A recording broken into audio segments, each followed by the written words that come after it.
여러분 반갑습니다. 오늘 1월 24일 십자가 온라인 교회 모임 함께 시작하겠습니다. 같이 기도하겠습니다. 하나님 아버지, 요즘 저희 십자가 온라인 교회 가족들 그리고 녹화본을 보면서 참여하는 십자가 복음 방송 모든 식구들, 연일 이어서 한 말씀에 묶여 아버지를 생각하며 묵상하는 시간들을 보내고 있습니다. 주님께서 말씀하신 나를 따르려거든 모든 소유를 다 버리고서야 가능하다는 그 말씀, 능히 모든 소유를 버리지 아니하면 내 제자가 될 수 없다 하신 그 말씀, 그리하여 이렇게 할 수 없으면 처음부터 예수 따르는 일을 재고해 보라는 이 말씀에 우리가 붙잡혀 묵상하며 기도하는 시간들을 보내고 있습니다.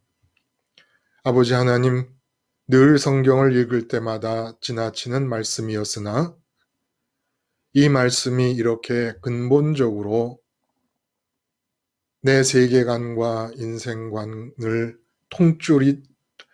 통째로 뿌리째로 흔들고 바꿔야만 할 것을 요청하는 이렇게 급진적인 말씀인 것을 우리가 예전에 미처 충분히 알지 못했음을 고백합니다. 주님 말씀을 생각하고 묵상하면 할수록 왜 주님께서 예수 믿는 것을 처음에 잘 고려해 보라고 말씀하셨는지를 알게 되며, 그럼으로써 저희 두려움과 떨림으로 예수님 따르는 일을 다시 한번 돌아보게 됩니다. 주님, 저희들 긍휼히 여겨 주셔서 예수님 따르는 이 길이 모든 소유를 다 버려야만 될 수 있는 이 길이 사도 바울의 고백처럼 항상 기쁨의 길이고 쉬지 않고 아버지를 뵈며 기도하는 길이고 범사에 감사하는 길인 것이 사도 바울과 똑같이 체감되어질 수 있는 수준까지 우리를 끌어올려 주시옵소서. 이 좁은 문, 이 좁은 길이 세상에 없는 평안을 누리는 길인 것이 확증되게 하시고 우리 입에서 증거될 수 있게 하여 주시옵소서. 이 세상 우리 자신이 이제까지 살아오면서 소유를 버리는 삶을 살아본 적이 없습니다. 소유를 늘리는 삶을 살았을 뿐인 우리들이 이 체질을 벗어나서 이 죄적인 체질로부터 해방되어서 소유를 버리는 자의 삶이 이루어질 수 있기 위해서 오늘도 주님의 십자가만을 바라보는 자들이 함께 모였습니다. 이 자리에서 오순절 성령 강림의 역사가 재현되게 해 주시옵소서.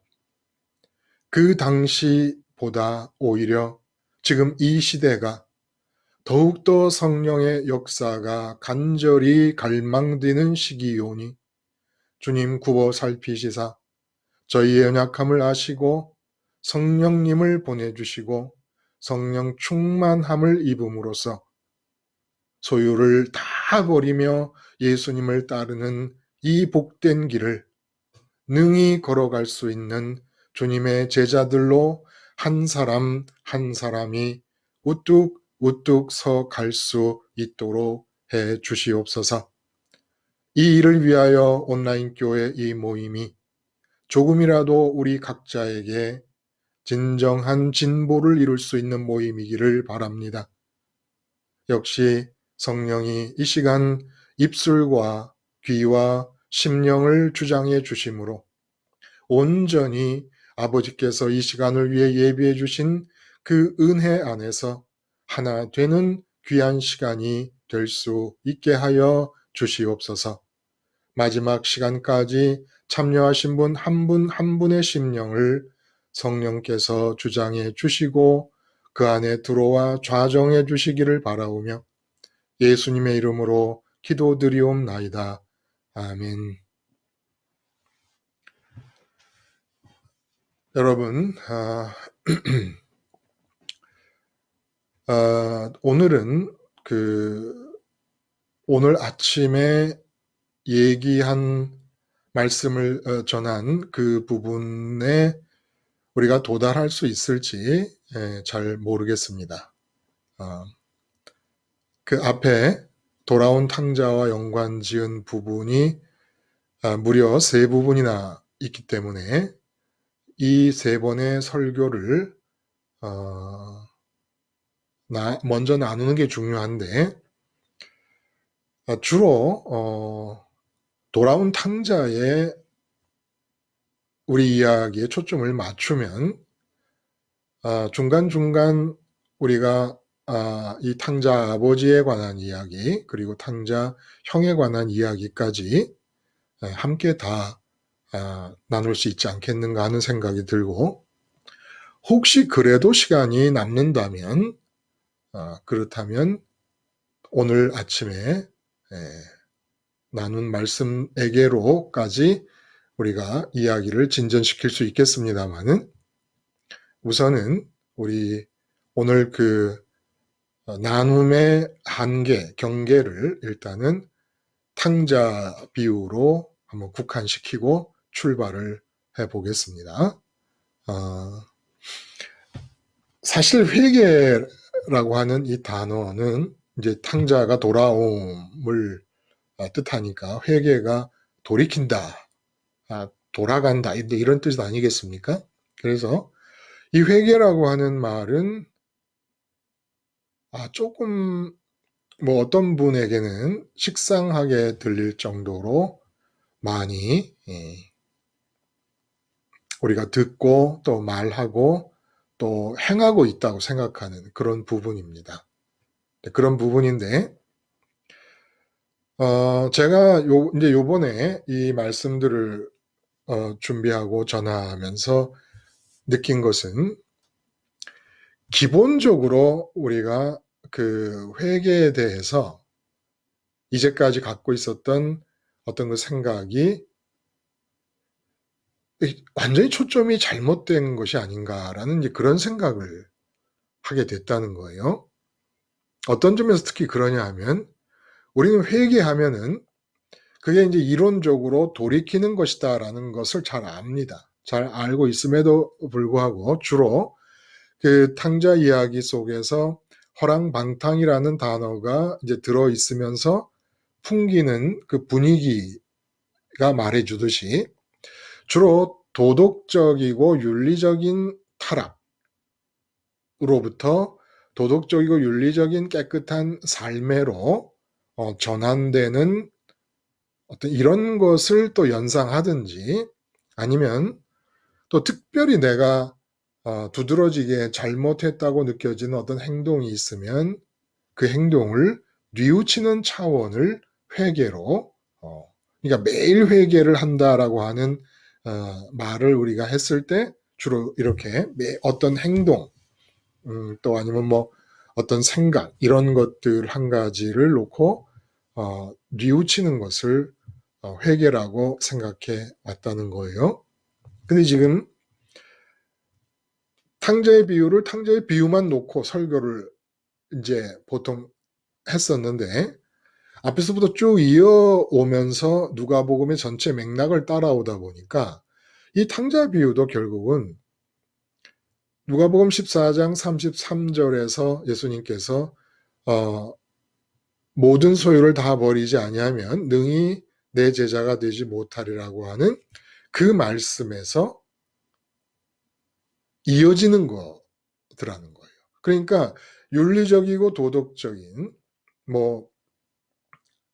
아니면 그냥 막연한 의미에서 하나님과 끊어진 삶, 하나님을 떠난 삶, 이렇게 이제 이야기를 했었는데, 그 탕자 비유의 핵심 주제가 소유라는 겁니다. 소유. 소유의 문제에 문제가 있었다는 거예요. 그래서 모든 소유를 다 버리지 아니하면 능히 내 제자가 될 수 없다. 제가 오늘은 먼저 이게 대화로 한번 시작을 해봤으면 좋겠다는 생각이 들어요. 그래서 대화의 파트너로 이거 뭐 제가 고를 수밖에 없겠네요, 그렇죠? 제가 고를 수밖에 없는데 대화의 파트너로 샤론님 계세요? 네네. 저랑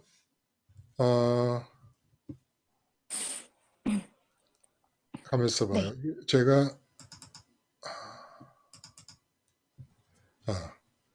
그 이게 지금 녹화를 하고 있는 건지 모르겠네요. 됐네. 네. 저와 대화를 좀 했으면 좋겠어요, 샤론님. 괜찮겠죠? 네. 네. 그 모든 소유를 다 버리지 아니하면 능히 내 제자가 되지 못한다. 그 제자가 된다는 거는 결국 예수님을 따르는 거예요. 그렇죠? 네. 예수님을 따른다는 것은 구체적으로 예수님과 함께 뭘 한다는 거죠? 어, 예수님과 함께 이제, 단순하게 생각하시면 돼요. 제가 어려운 질문 안 합니다. 따른다. 음, 그러니까 십자가 연쇄 사건을 이렇게 따라서, 음, 네, 십자가에서 죽고 세상을 탈출해서 이제 하늘에 계신 이제 하나님한테까지 마음이 이제 가서 닿고 하나님을 가지는 거? 그래요. 네. 그 예수님이 이제 버림받으시고 십자가에서 죽으시고 부활하시고 승천하셔서 우편까지 가시는 게 그걸 이제 하나의 우리는 그 연쇄 사건이다라고도 말했고 통로라고도 말했고 하나의 길인 거예요. 그렇죠? 네. 길. 그러니까 예수님을 따른다는 것은 예수님을 따라서 예수님이 가시는 길을 가는 거란 말입니다. 네. 그렇죠? 근데 우리가 그 회개를 한다는 것은 길을 돌이키는 거란 말이에요. 가던 길을 돌이키는 거란 말입니다. 네. 근데 그 길이 어떤 길이라고요? 그 모든 소유를 다 버리지 아니하면이란 이 단어를 생각해 보면 지금 이 길이 어떤 길입니까? 그게 당연히 그리스도 연쇄 사건의 길인데 그걸 오늘 이 모든 소유를 다 버리지 아니하면이라는 이 말과 함께 연관을 시켜보면 그 길이 어떤 길입니까? 음, 그대로 얘기하시면 돼요. 모든 소유를 다 버리지 아니하면 내 제자가 되지 못하리라. 모든 소유를 다 버리지 아니하면 나를 따르지 못하리라. 그러면 이 뭐, 길을 소유를 뭐, 버리는 길이에요. 버리는 길. 네, 무소유? 근데 무소유에서 네, 이제 어쨌든 그게 이제 법정 스님이 그 얘기를 해놓는 바람에 참 그 이제 사용하는 게 조심스럽습니다만은 법정 스님이 네, 말하고 있는 그런 무소유가 아니기 때문에 조심스럽지만 하여간 무소유의 길을 가는 거라는 거예요. 근데 그게 무소유의 소유를 버리는 길을 가는 건데 소유를 버리는 게 돌이키는 길이 돌이켰는데 소유를 버리는 길이라면 돌이키기 전에는 어떤 길을 간 겁니까? 계속 이제 가지려고 하는 세상 가지려고 것을 소유하려고 하는, 네, 그런 걸, 소유를 늘리려고 하는 길. 네, 그렇죠? 소유를 늘리고 이미 갖고 있는 소유는 집착하고 소유를 유지하고 소유를 늘리고 소유를 확장하는 길을 걷던 것을 돌이키는 게 회개라는 겁니다. 네네. 결국. 그쵸? 그러니까 예를 들어 샤론 님이 제가 그걸 기억해요. 인제 몇 년이 됐을까? 한 2년 됐을까? 처음에 저한테 장문의 메일을 보냈던 거를 제가 기억을 해요. 그때 그 회개라는 단어를 굉장히 많이 썼습니다. 샤론 님의 그 소속하신 그 예배당 조직의 특성이 회개를 굉장히 많이 강조하는 그런 곳이었다. 그래서 회개를 하고 하는데도 내 마음에 평강이 주어지지 않고 늘 이렇게 어떤 율법적인 부담에 억눌려 살고 있었다. 이런 그 고민을 저한테 메일로 보내셨던 것을 제가 기억을 합니다. 아, 네네네. 그때 회개는 어떤 회개였을까요? 그때는, 예를 들자면, 이렇게 얘기도 있었어요. 예.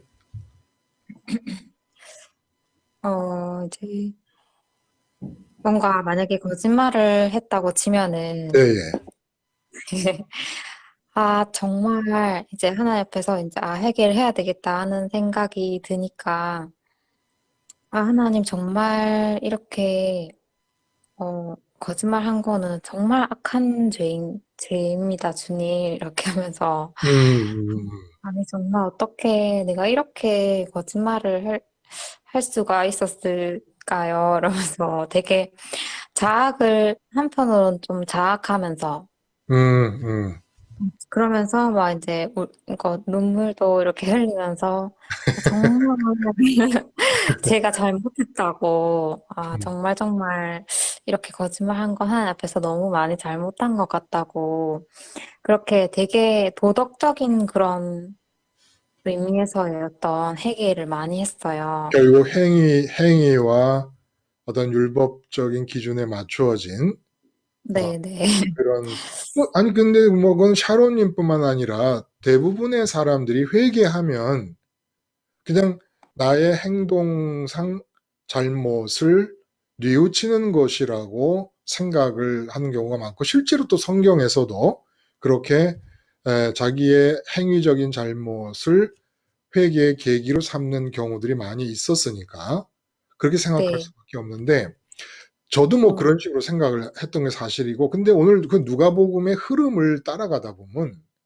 탕자의 비유는 강력하게 회개를 우리에게 주장하고 있는데 그 회개가 부모와 처자와 형제와 그리고 자매 그리고 심지어 네 몸과 네 몸이 있기 때문에 만나게 되는 모든 것들을 미워하지 아니하면 안 된다 말씀하시더니 모든 소유를 다 버려라라고 말씀을 하신 그 맥락에서 버리지 않으면 버리는 것이 없으면 예수님이 가는 길을 따라가는 제자가 될 수 없다라고 말씀을 하신 그 맥락에 이어서 지금 회개가 나온다고 하는 것이 굉장히 사실은 특징적이라는 겁니다. 그렇죠? 그래서 네. 에, 소유를 늘리는 길을 우리가 살아왔다. 이게 뭘까요, 샤론님? 소유를 늘리는 길을 살아왔다. 뭐가 예수님 말씀하시는 소유가 뭐죠? 뭘 가리키는 거죠? 그러니까 예수님이 말씀하시는 그 소유야? 예, 예. 소유를 다 음. 버리라고 할 때. 아, 벌이라는 의미가요? 예, 그러니까 버리라고 하면은 소유를 버리는 건데 그 소유가 뭔지를 알아야 우리가 버릴 거 아닙니까? 아, 이제 소유는, 그러니까 정말 참 소유가 있고, 이제 이 세상에서의 소유가 있잖아요. 예. 네, 그래서 근데 이제 정말, 예수님이 버리라고 한 소유는 뭘까요? 우리가 좀 아, 포커스를 벌이라고 집중해 보면. 하는지. 예. 네. 일단 내 몸과 관련돼서 내 몸이 있기 때문에 이제, 어, 뭐, 집이나 가족이나 뭐 직장이나 이런 또 이 세상 가치들이나 예예. 이런 여러 가지 가치들이 있잖아요. 그렇죠. 이제 그런 것들을 계속, 마음을 채우기 위해서 계속, 마음의 공백을 채우기 위해서 계속 그런 것들을 담으려고 하는 이 음, 세상적인 거. 맞아요. 그 부모나 처자나 형제 자매 등등을 소유라고 말씀을 하신 걸 보면 앞에 얘기하시고 미워하라고 하신 뒤에 소유를 버리라고 말씀하심으로써 그걸 소유라고 말씀하신 것을 보면 우리가 알 수 있다는 거예요. 마음의 만족과 기쁨을 얻기 위해서 의식이 붙잡고 있는 것. 이게 이제 소유라고 할 수 있고 또 좀 더 확장해서 말하자면 우리가 몸이 있기 때문에 만나는 것들 중에서 몸이 있기 때문에 만나는 것들 중에서 마음 채움을 위하여 내 의식이 꼭 붙잡고 있는 것들, 의식이 놓지 않는 것들, 이게 이제 소유라는 말입니다.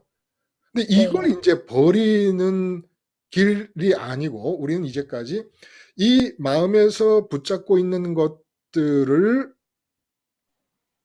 확장하고 번영시키고 애착을 갖고 끝까지 유지해가고 하는 길을 살아왔다는 거예요. 그러니까 이 간단한 한마디가 모든 소유를 다 버리지 아니하면 능히 내 제자가 되지 못한다는 이 말씀. 우리는 예수를 믿어야 될 사람들 아닙니까? 예수를 따라가야 되는 사람들이에요. 제자들인데 길을 가야 되는 사람들인데 회개라고 하는 것이 그냥 어느 하나의 행동을 잘못했다, 잘했다, 무슨 이걸 따짐으로써 나타나는 어떤 신앙적 행위가 아니고 삶 자체를 뒤집어서 살아야 된다는 겁니다. 완전 뒤집어서. 그러니까 이제까지 우리가 살아온 길은 어떻게 하든지 마음에 붙잡고 있는 이 소유들을 이제 눌리는 삶이었다 그러면 버리는 쪽으로 바꿔야 된다라고 하는 거예요.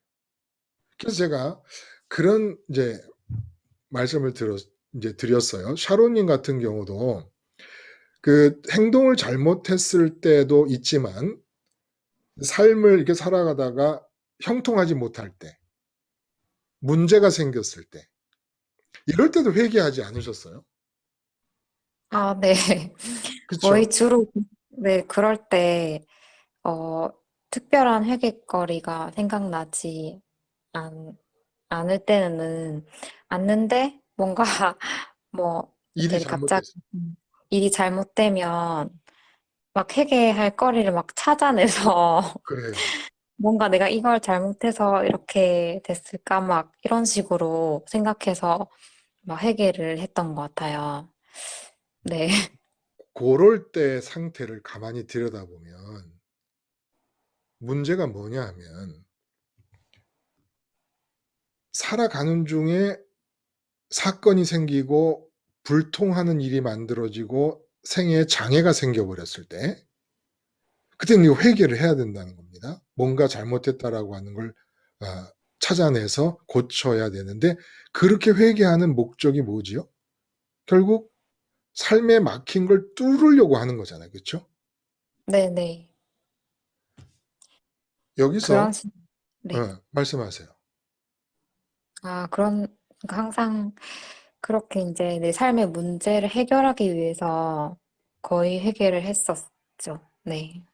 그러니까 그 얘기는 소유를 버리는 게 아니라 소유를 붙잡고 있었고 내가 도달하고 싶은 마음의 목적지가 있어. 근데 그거는 붙잡고 있는 중에 네. 불통한 일이거나 문제가 생기면 지금 하던 이대로 가면 안 되겠구나.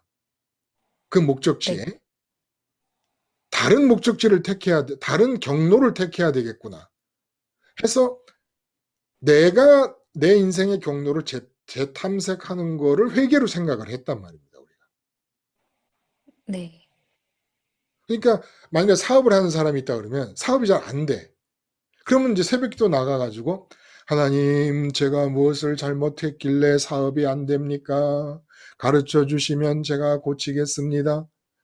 하나님 말씀하여 주시옵소서 응답하여 주시옵소서 이래가지고 어쨌든 사업이 잘 돼야 된다라고 하는 목적지는 그대로 두고 그 목적지에 도달하기 위해서는 제가 어떻게 경로를 바꿔야 되겠습니까? 라고 하는 것을 회계로 생각했단 말입니다. 그런데 진짜 회개는 샤론님 뭡니까? 내비게이션으로 우리가 비유해서 말하자면 하나님이 우리가 회개를 했을 때 네, 우리의 최종적인 삶의 목적지를 향하여 경로를 재탐색한다는 것은 지난번 시간에 우리가 함께 얘기를 했어요. 그렇죠? 샤론님 네, 내비게이션 얘기를 해 주셨어. 그렇죠? 네. 근데 우리의 회개는 뭐가 돼야 될까요? 내비게이션으로 말한다면. 이제 정말 하나님 아버지 한 음. 분만으로 네, 만족할 수 있는 정말 하나님 아버지를 내 마음에 온전히 담는 것. 음. 그것이 이제까지 살아오던 삶의 방식에서 어떻게 달라지는 걸까요? 그러니까 일단 온전히 마음이 정말 이 세상을 더 가질, 세상 것을 더 가져서 만족을 하려고 했던 그 삶의 모든 그 제 마음밭이 완전히 뒤집어지고 완전히 이렇게 논밭을 가는 것처럼 그렇게 갈아엎어져야 되는 거더라고요. 시골 그게, 처녀라서 비유도 논밭을 갈아엎는 것으로. 네. 저, 맞아요. 예? 네. 그렇게 그러니까 이제 그거를 조금, 네. 하나님이 우리가 회개했을 때 하나님이 원하시는 우리의 가장 좋은 최종 목적지를 향해서 내비게이션으로 말하자면 경로를 재탐색한다 그랬어요. 그냥 네. 이건 하나님의 경로 수정이지요. 근데 네. 우리가 회개를 한다는 것은 내비게이션으로 말하면 비유적으로 어떻게 표현될 수 있을까요? 경로 음, 재탐색 말고 내비게이션을 하는 게 뭐죠? 어, 그러니까 목적지를 이제 검색을 해야 되죠. 목적지 재설정이죠. 그렇죠? 네네네. 목적지 재설정. 회개가 샤론님 뭡니까? 하나님 아니 아버지께 지금 얘기 방금 온전히 해보자. 지금 얘기해. 우리 같이 얘기한 거. 내비게이션의 비유를 얘기하자면 회개가 뭡니까? 하나님이 나의 최종 목적지가 되는 거요. 목적지 재설정인 거예요. 목적지 재설정. 그렇죠? 네, 응. 네. 회개는 뭐냐? 행동을 바꾸는 게 아니라 목적지 재설정이라는 겁니다. 행동이라는 것은 목적에 도달하기 위한 경로요, 수단이잖아요. 과정이고. 근데 우리는 회개를 이제까지 목적지는 그대로 두는 거예요. 내가 목회자면은 목회 부흥이라는 목적지를 그대로 둬요. 근데 목회 부흥이 안 일어나. 그러면 하나님 제가 잘못한 게 뭔지 가르쳐 주시면 고치겠습니다. 이걸 회개라고 생각했다는 거예요. 목적지는 그대로 두는 거예요. 근데 그 목적지라는 게 대부분 어떤 목적지냐면 소유를 늘리는 삶의 마지막 귀착점이라는 겁니다. 소유를 늘리는 방식으로 살았을 때 도달하는 마지막 귀착점. 그래서 그 귀착점을 바꿔본 사람이 없다는 거예요. 회개할 때 우리가 목적지를 바꿔야 되는 건데 회개라는 건 돌이키려면 말만 돌이킨다고 했지 실제로 우리 삶에서 신앙생활을 하면서 회개를 할 때를 보면은 목적지 재설정이 안 되는 겁니다. 목적지 재설정이. 그 목적지 재설정이란 뭐예요? 샤론님이 지금 말씀하신 대로 하나님만으로 기쁨을 얻는 그 상태. 그게 최종 목적인 거죠. 왜냐하면 우리 마음은 채워져서 만족하고 기쁨이 유지되는 곳까지 가야 마음이 쉼을 얻게 됩니다. 평안을 얻게 됩니다. 채워지지 않는 한은 평안이 주어지지 않아요. 뭔가를 계속 찾아야 되니까. 채워져야 기쁨이 생기고 마음이 쉼을 얻는 안식과 평강이 생기는데 그 마음의 평강의 자리를 이전에는 이 세상에서 만나는 소유를 붙잡고 해결을 보려고 그랬다는 거예요. 근데 회개라는 건 뭐냐? 어느 하나의 행동을 잘한다, 잘못한다라는 문제가 아니라 이 목적지를 재설정하는 것이 회개라는 것이었다는 겁니다. 그래서 소유를 버리라는 얘기는 무슨 얘기냐? 만약에 이제 좀 우리 그 대화 상대를 좀 바꿔볼까요? 김순희님, 우리 샤로님 너무 애쓰셨네. 처음부터. 음, 김순희님, 우리가 소유를 버린다라고 하는 것과 목적지를 재설정한다는 것이 어떻게 이게 의미가 서로 포개질 수가 있을까요? 어, 소유를 버린다는 거는 이 세상에서 내가 만족하고 싶은 것을 채우는 거잖아요. 그러니까 그렇죠. 이 세상에서 만족하는 걸 버리고, 나는 하나님으로만 채워야 하나님만이 나의 기쁨이다. 이렇게 되는 것 같아요. 그래요. 그러니까 예를 들어 남편을 마주대하고 남편한테 짜증을 내는 것은 남편에게 기쁨을 기대했기 때문이란 말이에요, 순이님. 그렇죠? 네, 그러면 그 남편이 목적지가 되는 거예요. 왜냐하면 우리 음, 마음의 목적지는 결국 채움과 기쁨이 목적지가 되는 거니까. 네, 그래서 남편이 내게 기쁨을 주고 만족을 주면 남편 앞에서 그 순간만이라도 마음이 편안해지는 겁니다. 그럼 네, 목적지에 도달한 거예요. 적어도 네, 오늘 하루 동안이라도 남편 때문에 기쁘다 그러면 그 목적지에 도달한 거란 말이에요. 근데 주님이 소유를 버리라는 것은 남편을 목적지로 삼고 거기서 기쁨과 만족을 얻으려고 했던 그 길 자체를 바꾸라고 하는 얘기였단 말이에요. 그렇죠? 네. 이게 회개라는 거예요. 그러고 보면 십자가 생활하는 뭐의 생활하다? 목적지를 바꾸는 생활? 목적지 재설정의 생활하고 회개의 생활화를 했던 겁니다. 네, 김순희 님이 강남 그 레스토랑에서 일하실 때 하루에 칼렌더를 만들어 놓고 내가 오늘 하루 동안 10번은 죽어야 돼 라고 했던 것은 10번을 회개해야 돼, 10번을 목적지를 바꿔야 돼 라고 했었던 것과 똑같다는 거예요. 네, 또 10번을 내가 소유를 버려야 돼 라고 말씀하신 것과 같다는 겁니다. 네.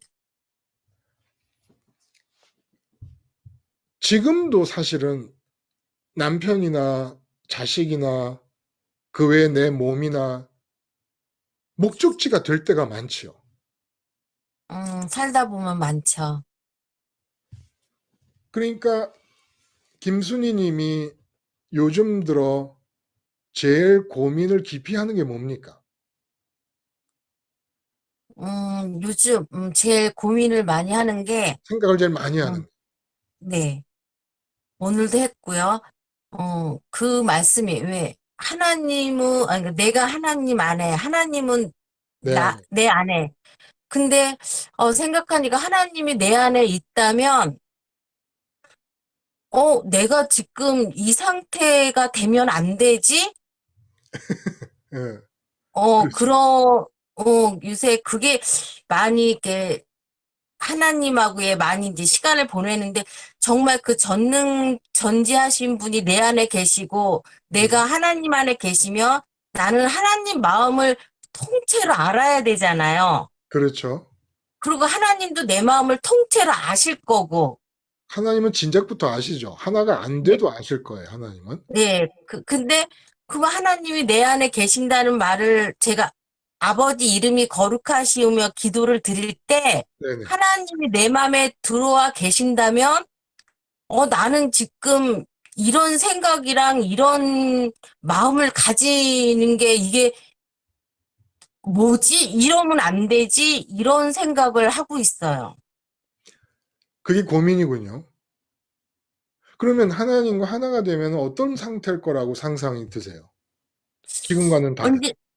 언제, 그러면 제가 이제는 막 하나님의 주권도 많이 느끼고 하나님도 많이 이제는 왜 십자가에서 많이 죽으면 왜 뜬금없이 아무런 조건 없이 기쁨이 있어요, 마음에. 예, 예, 맞아요. 그건 이제 체험하시는 거죠.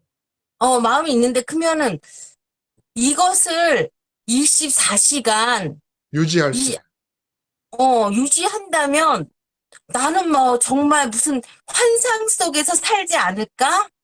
그런데 그런 요새 그게 제 하나님하고 저하고 문제가 정말 내가 하나님 이름을 거룩히 여긴다고 기도는 해놨는데 그러면 그 내가 느낀 그 가슴 뻑적직한 기쁨이 하루 종일 있어야 되잖아요. 그렇죠. 근데 그게 사실은 높낮이가 있단 말이에요. 그래서 그거를 어떻게 내가 하나님을 어떻게 이름을 거룩하다는 말을 꽉 채워 놓아야지 그 방법을 좀 요새 알고 싶어요. 그러니까 하나님하고 하나님의 이름이 거룩히 여김을 받으시옵소서라고 하는 말의 뜻대로 오직 내 네, 안에 하나님의 이름만이 소원이 된 상태에서 네, 하나님으로 채워져 있다 그러면 가끔 하나님으로 채워질 때 느끼는 그 절대 기쁨이 계속 유지가 돼야 될 텐데 네. 하나님으로 채워짐의 증거인 절대 기쁨이 자꾸 높낮이가 생기고 끊김이 생긴다 이런 말이에요. 그렇죠? 그래서 이제는 세상에 들어오면 또 이제 세상에 들어온 거를 또 이제 옛날처럼 많이 있지는 않죠. 세상에 들어오는 그 순간에 내 마음에 지금 무엇이 있구나 이렇게 재발견을 해서 저는 뭐 목적지를 튼튼하게 만들어 가지고 이제는 기도를 하고 이제 그러는 와중에 그런 생각이 들더라고요. 정말 내 마음에 하나님이 계신다면 하루 종일 정말 정신이 정말 붕 떠 있어야 되지 않나? 이런 생각도 들은 적 맞아요. 있죠. 이제 당연히 그렇고 이제 말은 우리가 이렇게 바꿔보면 어떨까 싶어요. 하나님이 우리 안에 계신다면 항상 기뻐하라고 하는 것이 항상 기뻐하라가 아니라 항상 기쁘게 되는 상태가 유지되고 있고 그것은 네, 환상 속에 머무는 게 아니라 그게 실제입니다. 그게. 그리고 우리가 지금 예를 들어 남편 사업 때문에 우리가 고민 속에 빠져 있잖아요. 그게 네. 환상 속에, 그게 망상 속에 빠져 있는 겁니다. 그게. 그게 마귀가 우리를 속여가지고 자식 문제다 그러면 자식 문제, 내 자식이 이렇게 하고 있으면 안 될 텐데 내 자식이 정신 차려서 뭔가를 좀 잘 열심히 근면하게 뭘 좀 해야 될 텐데 이러면서 자식을 목적지 삼아서 자식으로부터 내 마음 채우는 일이 일어나기를 바래서 자식 문제를 자식이라는 소유 그러니까 소유가 뭐라 그랬어요? 마음의 채워짐을 기대하며 내 의식이 붙잡고 있는 상태가 소유라 그랬어요. 근데 내가 자식을 붙잡고 있고 자식에게서 기쁨을 얻으려고 하고 있고 그래서 고민하고 있다. 이게 환상이고 망상이라는 겁니다. 어떤 환상이냐? 자식의 문제를 끌어안고 있으면 내게 기쁨이 자식 문제가 잘 해결되면 기쁨이 되고 만족이 될 수 있을 거라고 믿는 것 자체가 환각에 빠져 있는 것이고 망상에 빠져 있는 거라는 거예요. 하나님이 들어오셔서 김순희님 말씀대로 하나님 때문에 기쁨이 지속되는 상태는 이게 리얼리티, 실제가 지금 내게 이루어지고 있는 겁니다. 그래서 오늘 말씀에서도 불의의 재물과 참된 것을 대비시키지 않습니까? 참된 것, 참된 것. 하나님이 들어오셔서 기쁜 게 그게 실제가 돼야 되는 거예요. 근데 이제 김수님 말씀은 기본적으로 이제 우리가 이 세상에 살고 있는 그런 상태를 기준으로 볼 때 하나님이 들어오신다면 얼마나 좋겠는가. 정말 꿈 같은 그런 삶이 이루어지지 않겠는가. 이제 이런 뜻이라고 충분히 알아듣습니다. 당연히. 근데 알아듣는데 말을 하자면 우리가 지금 고민하고 괴로워하고 걱정하고 근심하고 화나고 불만 터뜨려지는 거. 이게 지금 환상이에요. 환상. 그러니까 아, 돈을 못 벌어서 걱정이 된다. 그게 환상이라니까. 그리고 그게 뭔지 알아요? 탕자라는 증거입니다. 하여간 하나님이 살아 계신데 하나님 날 지켜보고 계시고 날 아들로 삼으시고 딸로 삼으셨는데 내가 지금 이 세상 일 때문에 불만이 생겼다. 이 세상 일 때문에 짜증이 난다. 이 세상 일 때문에 원망이 생긴다라는 것은 마음이 아버지 집을 떠나서 이 세상에 내려와서 이 세상 걸 소유로 삼았다는 거예요. 소유로 삼다는 게 뭐라고요? 마음 채움을 기대하며 의식이 붙잡는 거라고 그랬어요. 그러니까 짜증나고 원망나는 것들은 다 이유가 하나님 당신에게 갔는데 천국에 갔는데 하나님이 잘못하는 걸 보니까 너무 짜증이 나더라. 나 천국에 있기 싫다. 하나님 어떻게 이렇게 정말 짜증나게 하시지? 이런 일은 없다는 거예요. 이런 일이 있을 수가 없다는 거예요. 변화산에서처럼 하나님의 빛을 한번 쐬게 되면 그냥 여기가 좋사오니가 나오게 될 수밖에 없다는 거예요. 근데 내가 짜증이 나고 화가 나고 우울해지고 걱정이 되고 근심이 된다라는 것은 내 마음이 아버지 집 하늘을 떠나서 이영만리 이 세상으로 내려와서 이 세상에서 목적지를 삼기를 자식을 목적지로 딱 삼아가지고 내가 자식에게서 마음 체험을 얻어서 마음의 안식과 평강, 마음의 종착점을 얻으리라. 마음에 자식을 소유한 거예요. 그러니까 짜증이 나지요. 걱정이 생기고 근심이 생기죠. 요거 탕자라는 겁니다. 요게. 마음이 어디 있어야 돼요?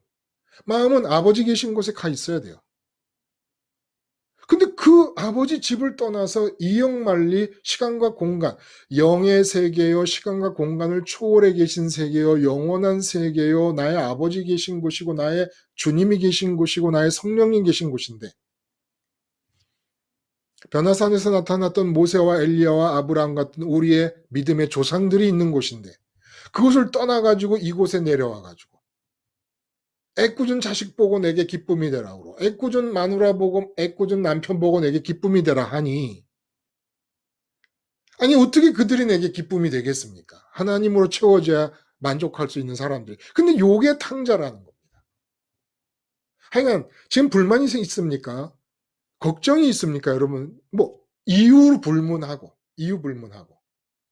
하나님의 아버지라고 하는 사람들이 불만이 있고 걱정이 있고 원망이 있고 짜증이 있고 불안함이 있고 우울함이 있다 그러면 이유는 탕자의 뒤를 따르고 있기 때문이라. 아버지 집을 떠나왔기 때문이라는 거예요. 명백합니다. 그러니까 김순희님이 말씀하신 것은 굉장히 좋은 거예요. 제가 뭐라 그랬어요? 마지막 얘기를 하신 거예요. 김순희님이. 회개 과정의 마지막 단계는 아버지 집의 풍족함을 그려보기입니다.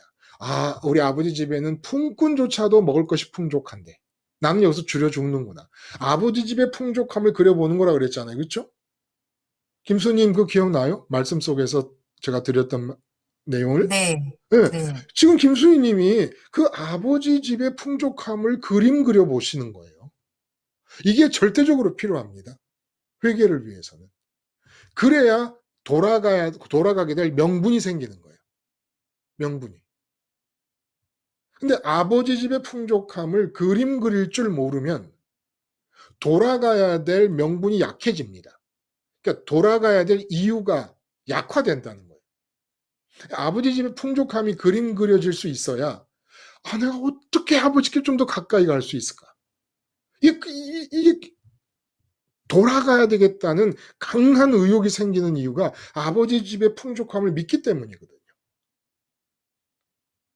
그러니까 저도 그렇게 합니다. 제가 지금 예를 들어 우리 집안에 무슨 문제가 생겼다 그러면 꼭 먼저 그 문제를 끌어안고 깊이 들어가기 전에 먼저 생각을 합니다. 내가 만일 지금 아버지로 충만해져 있다 그러면 그래도 이 문제가 이렇게 걱정스럽고 근심스러울까? 아니다라는 거예요. 김수님, 제가 그런 말씀 드렸었어요. 아버지로 우리 마음이 채워지면 나타나는 특징. 그 특징이 어떤 것이다? 지금 말씀하신 대로 절대 기쁨입니다. 절대 기쁨인데 그 절대 기쁨의 상태로 삶을 볼 때, 우리의 삶의 상황을 볼 때 아버지로 채워졌을 때와 아버지로 채워지지 않았을 때는 어떻게 차이가 난다 그랬죠? 아버지로 채워질 때는 문제점이 안 보인다고 하셨던 것 같은데. 어쩌면 그렇게 기억도 잘하십니까? 난 혹시나 하고 그냥 질문을 한 건데 참 이상한 거예요. 그 경험을 해보셨어요? 그렇죠. 해봤죠. 해봤죠. 네. 그러니까 예를 들어 돈 문제 때문에 걱정이 있었는데 돈 문제에 깊이 말려 들어가는 것은 소유를 붙잡는 것이고 예수님이 소유를 버리라 그랬는데 거꾸로 가는 거란 말이에요. 버리지 않고 소유를 붙잡는 거고 돈 문제를 해결해서 마음의 만족과 기쁨을 얻으려고 하는 대신에 이거 아니다. 소유를 버리자. 내 의식이 돈 문제를 붙잡고 있으니까 돈만 소유가 아니라 돈 문제도 소유가 되는 겁니다. 예수님의 소유 개념에서는. 돈 문제라는 걸 소유하고 있으니까 돈 문제라는 이 소유를 버리자. 그래서 십자가 붙잡고 하나님께 가서 하나님과 만나는 은혜를 경험하게 되면 그렇게 큰 돈 문제에서 문제 의식이 생기질 않습니다. 여러분 이제 다 경험을 하신 분들 계실 거예요, 이제는.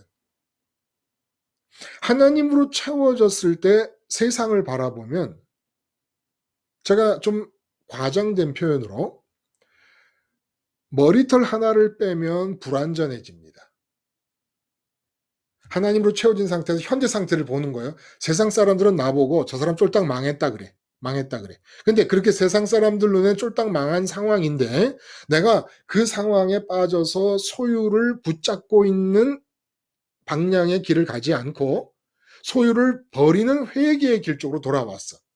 그래가지고 주님 따라서 하늘로 아버지께로 갔어. 아버지께로 가서 아버지로 채워지고 나면 어떠냐면 지금 그렇게 부족해 보이는 그 상황에서 머리카락 하나를 살짝 빼면 기울어집니다.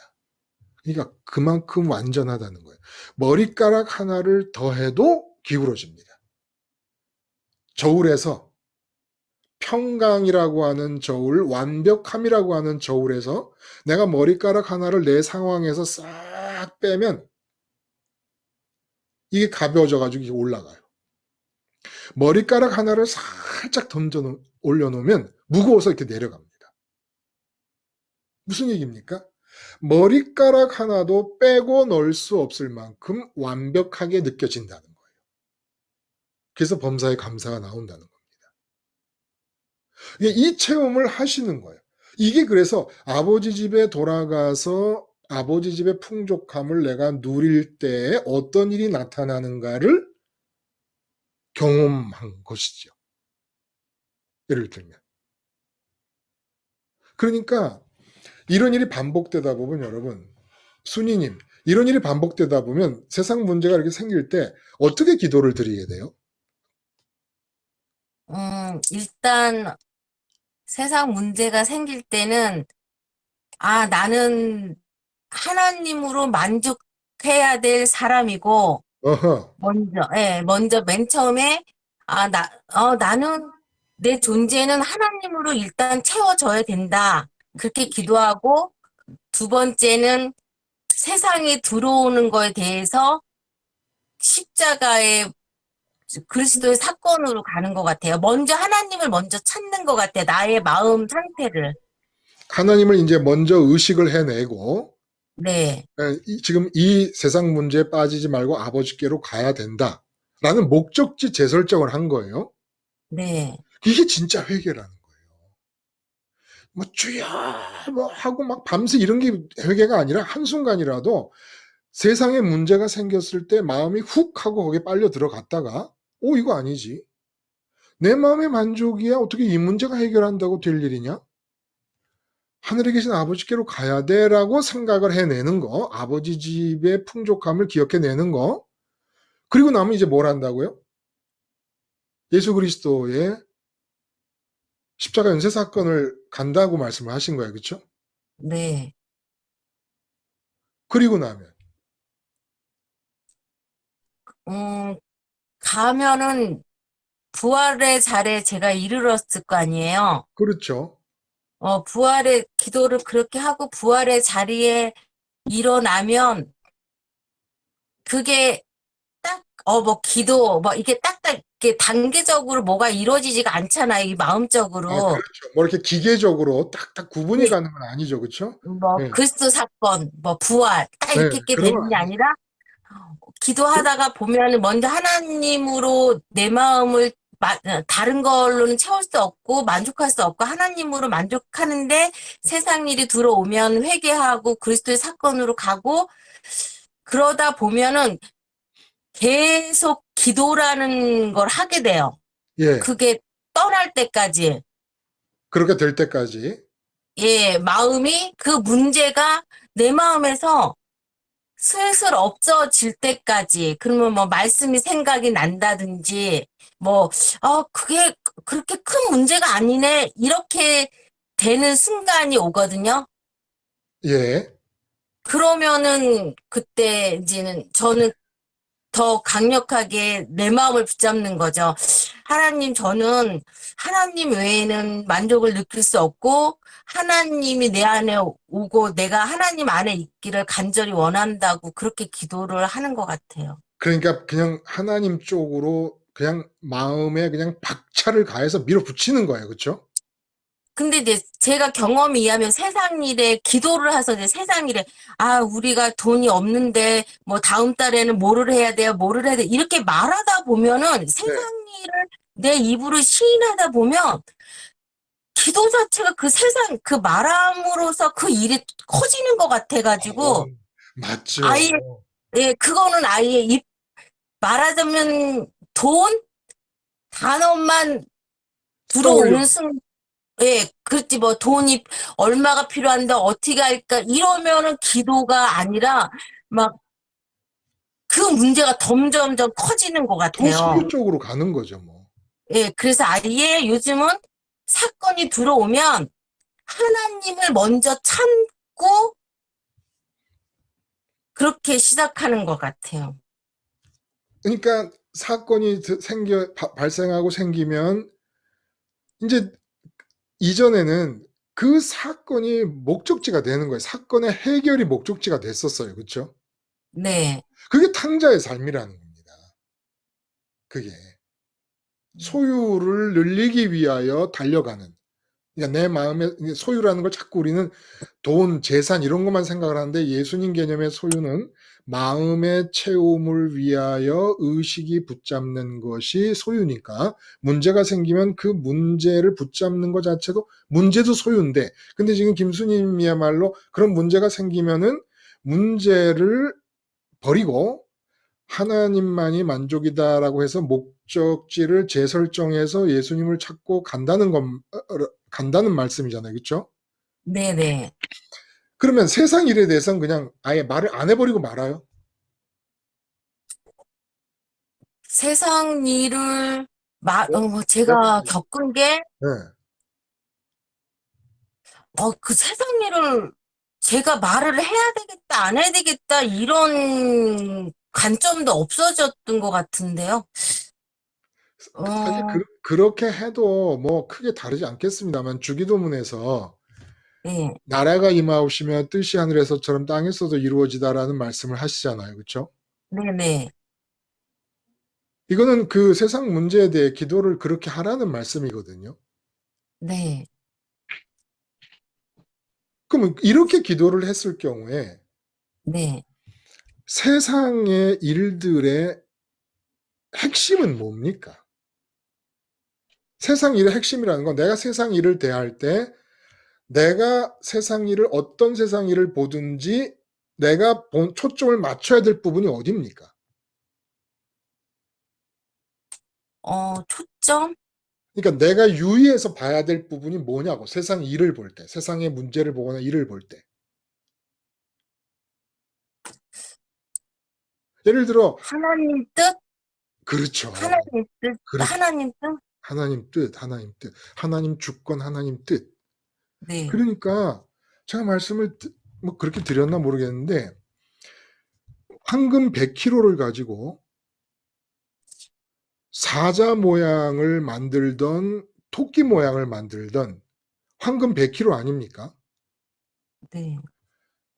스테반 집사님이 돌에 맞아 죽는 순간도 하나님의 주권이고 다윗이 왕이 되는 것도 하나님의 주권이에요.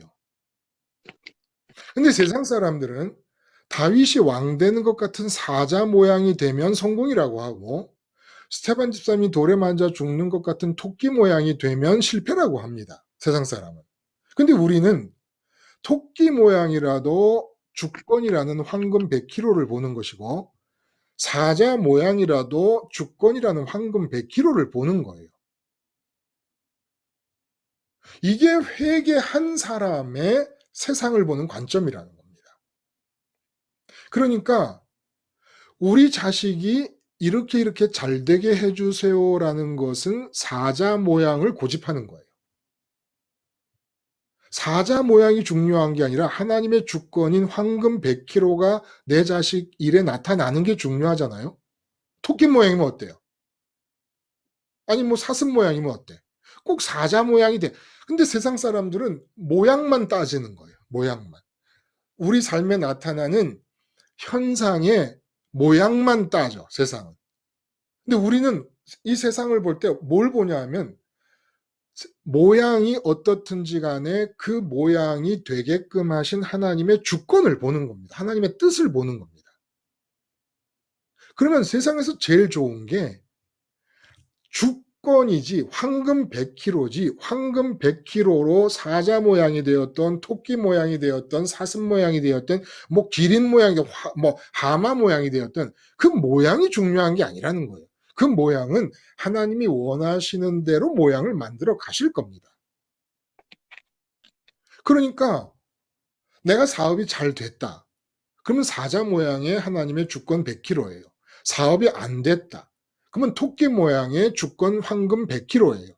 그러니까 이제는 소유를 다 버리고 하나님의 주권을 볼 줄 아는 사람은 와, 사업이 망했네. 황금 100kg인 하나님의 주권이 이렇게 표현됐네. 사자가 돼도 사자이기 때문에 기쁜 게 아닌 거예요.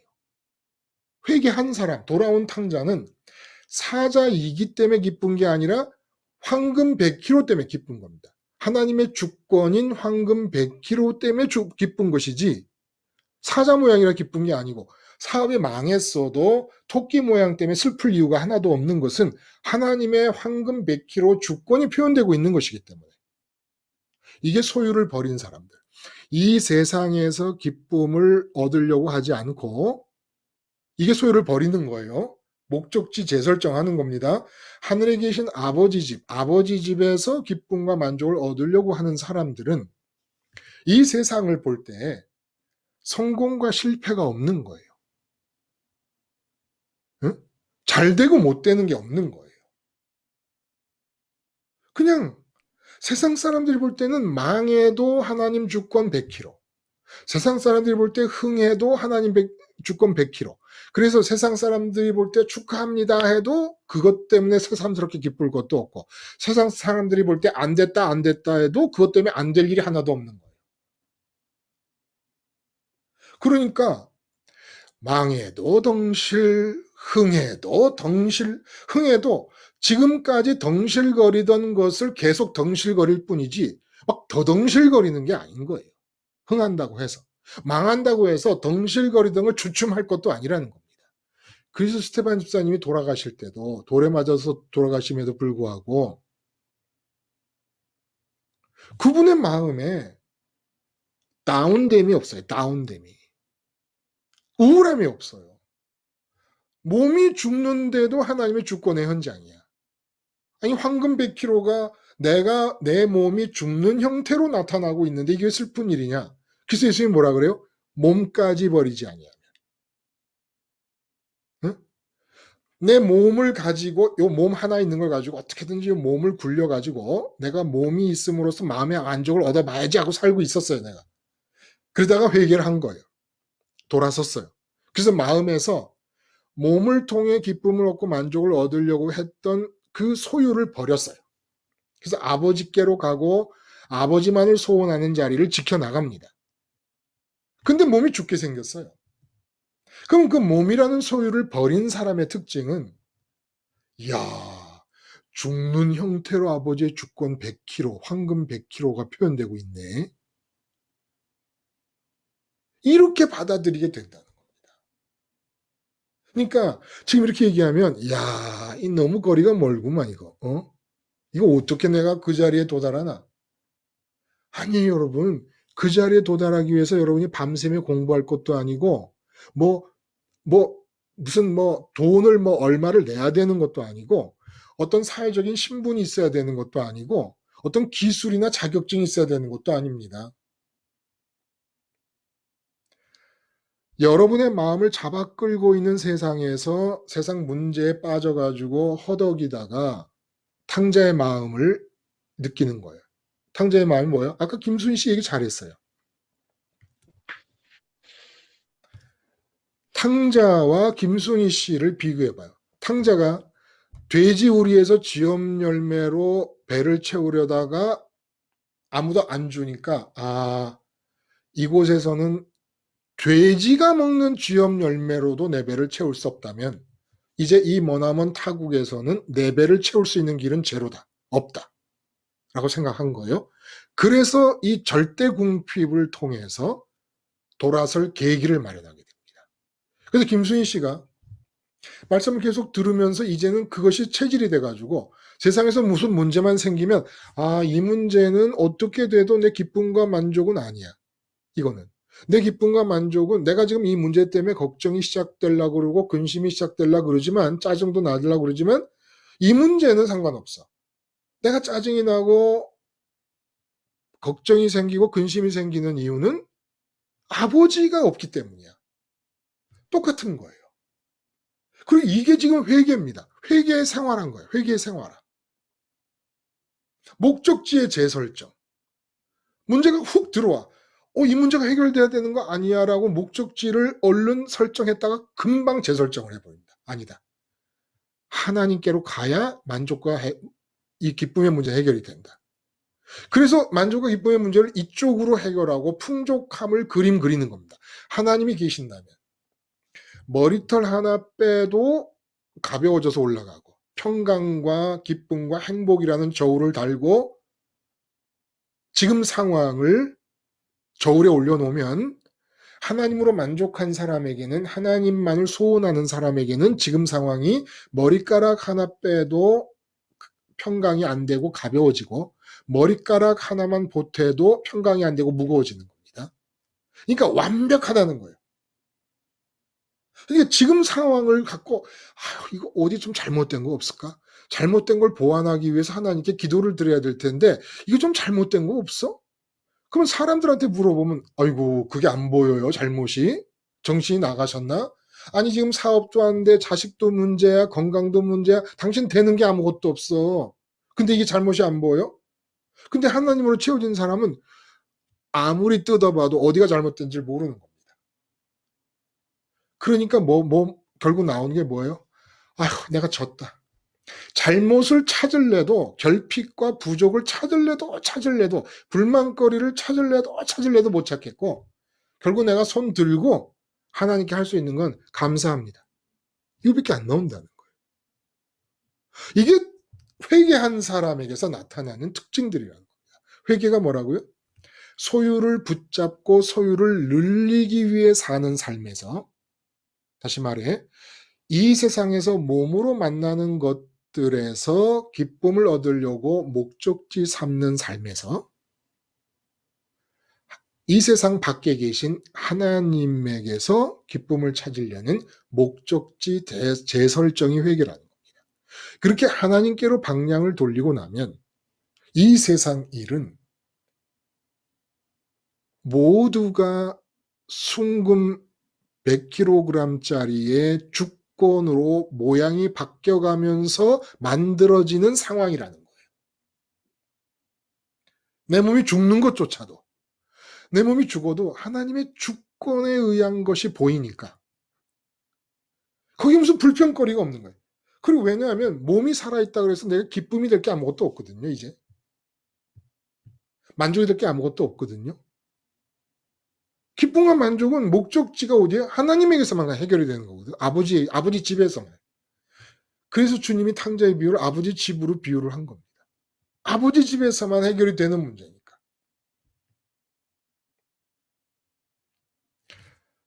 너무 이론적으로 완벽한 그림을 그려놓으니까 여러분 괜히 질에 이렇게 부담을 가지실 수 있어요. 그런데 오늘도 이제 여러분들이 그 설교에 댓글을 달면 제 핸드폰에는 이렇게 누가 댓글을 달면 표시가 옵니다. 그러면 이제 한참 핸드폰을 놔두고 있다가도 이렇게 누르면 댓글들이 다 이제 보여요. 이렇게 뭐 어떤 분은 뭐 좋다 그러고 어떤 분은 또 이거 뭐 이런 것이 좀 문제가 아니겠느냐라는 분도 계시고 또 질문도 하는 분도 계시고 하는데 오늘 한 분 아마 그분이 이 말씀 들을 거예요. 지금 이 우리의 모임을 이제 녹화로 아마 보실 거예요. 그분이 뭐라 그러시냐면 한 4년쯤 됐는데 말씀을 들은 지가 십자가 생활화의 말씀을 처음 발견했을 때 오늘의 번제를 통해서 신세계를 발견하는 것 같았다 이런 말씀을 하세요. 근데 이제 시간이 지나면서 십자가 생활화 얘기가 반복되는 가운데 말씀을 듣는 것조차 버거울 정도로 어려워지고 마음이 십자가에서 죽어지지도 않고 너무너무 힘든 시절을 보내다가 이 십자가 온라인 교회 모임이 녹화돼서 이제 우리 이 사이트에 올라가니까 그거를 보고 쉽게 말하면 단비를 만난 것 같은 느낌이다. 너무너무 고맙다. 이제 이런 표현을 하셨어요. 제가 여러분들에게 말씀을 드리고 싶은 게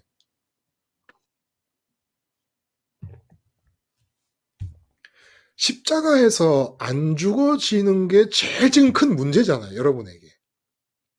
십자가에서 안 죽어지면 지금 탕자가 돌아가다가 길이 막혀버린 거예요. 십자가에서 죽어져서 부활의 자리에 이르고 승천 자리까지 가야 탕자가 돌아가는 길, 아버지 집까지 가는 길이 그냥 쭉 갈 수 있게 되는 건데 십자가에서 안 죽어진다 그러니까 회개가 막혀버리는 거란 말이에요. 도중에. 그러면 이 회개가 막혀버리는 십자가에서 죽어지지 않는 이 상황이 왜 그럴까?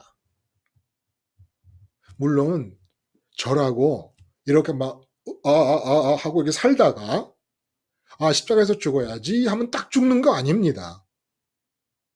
어떨 때는 정말 십자가에서 죽어짐이 쉽게 내 마음에 가득 차. 주님의 죽으심이 우리가 뭐 이 성찬을 통해서 살과 피로 기념을 합니다. 예수님의 죽음을. 그래서 먹는다 그러잖아요. 십자가의 죽음을 바라보고 동일시한다는 것은 예수님의 죽음을 내가 먹는 거예요. 그러면 예수님의 죽음을 먹었을 때 그 죽음이 효과를 발휘한다는 것은 세상 일에 대해서 금방 다 떨어져 나간다는 거예요. 죽음이 효과를 발휘할 때. 예수님의 죽음이. 그러면 쉽게 세상을 떠나서 예수님 따라 부활과 승천에까지 가고 아버지 집까지 도달할 수 있는데 십자가에서 죽어지질 않는다는 것이 이제 참 계속해서 지속해서 듣는 고민이란 말이에요. 그러면 저는 뭘 어떻게 하고 있을까? 그렇게 십자가에서 여러분들이 안 죽어지고 고통을 겪고 있고 죽으려고 해도 안 되고 하고 있는데 저는 뭘 하고 있을까? 그러면 저는 세상 문제가 안 들어오는 사람일까, 이제는? 그럴 리가 있겠습니까? 사도 바울도 날마다 죽는다 그러는데 저 같은 사람 지까짓 게 뭐라고 이젠 세상 문제가 안 들어옵니까? 소유의 개념으로 생각해 보라는 거예요. 죽는 것을. 제가 집안 문제가 들어왔습니다. 그러면 내가 집안 문제를 소유하고 있는 상태잖아요. 그럼 먼저 나를 봐요, 그냥. 어려워하지 마세요. 힘들이게 뭘 하라는 말씀이 아닙니다. 내 안에 지금 집안에 이런 문제가 잔뜩 들어와 있구나. 걱정도 되고 근심도 됩니다. 응? 근데 탕자가 절대 궁핍을 느꼈잖아요. 그 현장에서 김순희 님이 삶의 현장에서 일어나는 문제에 대해서 절대 궁핍을 느꼈잖아요.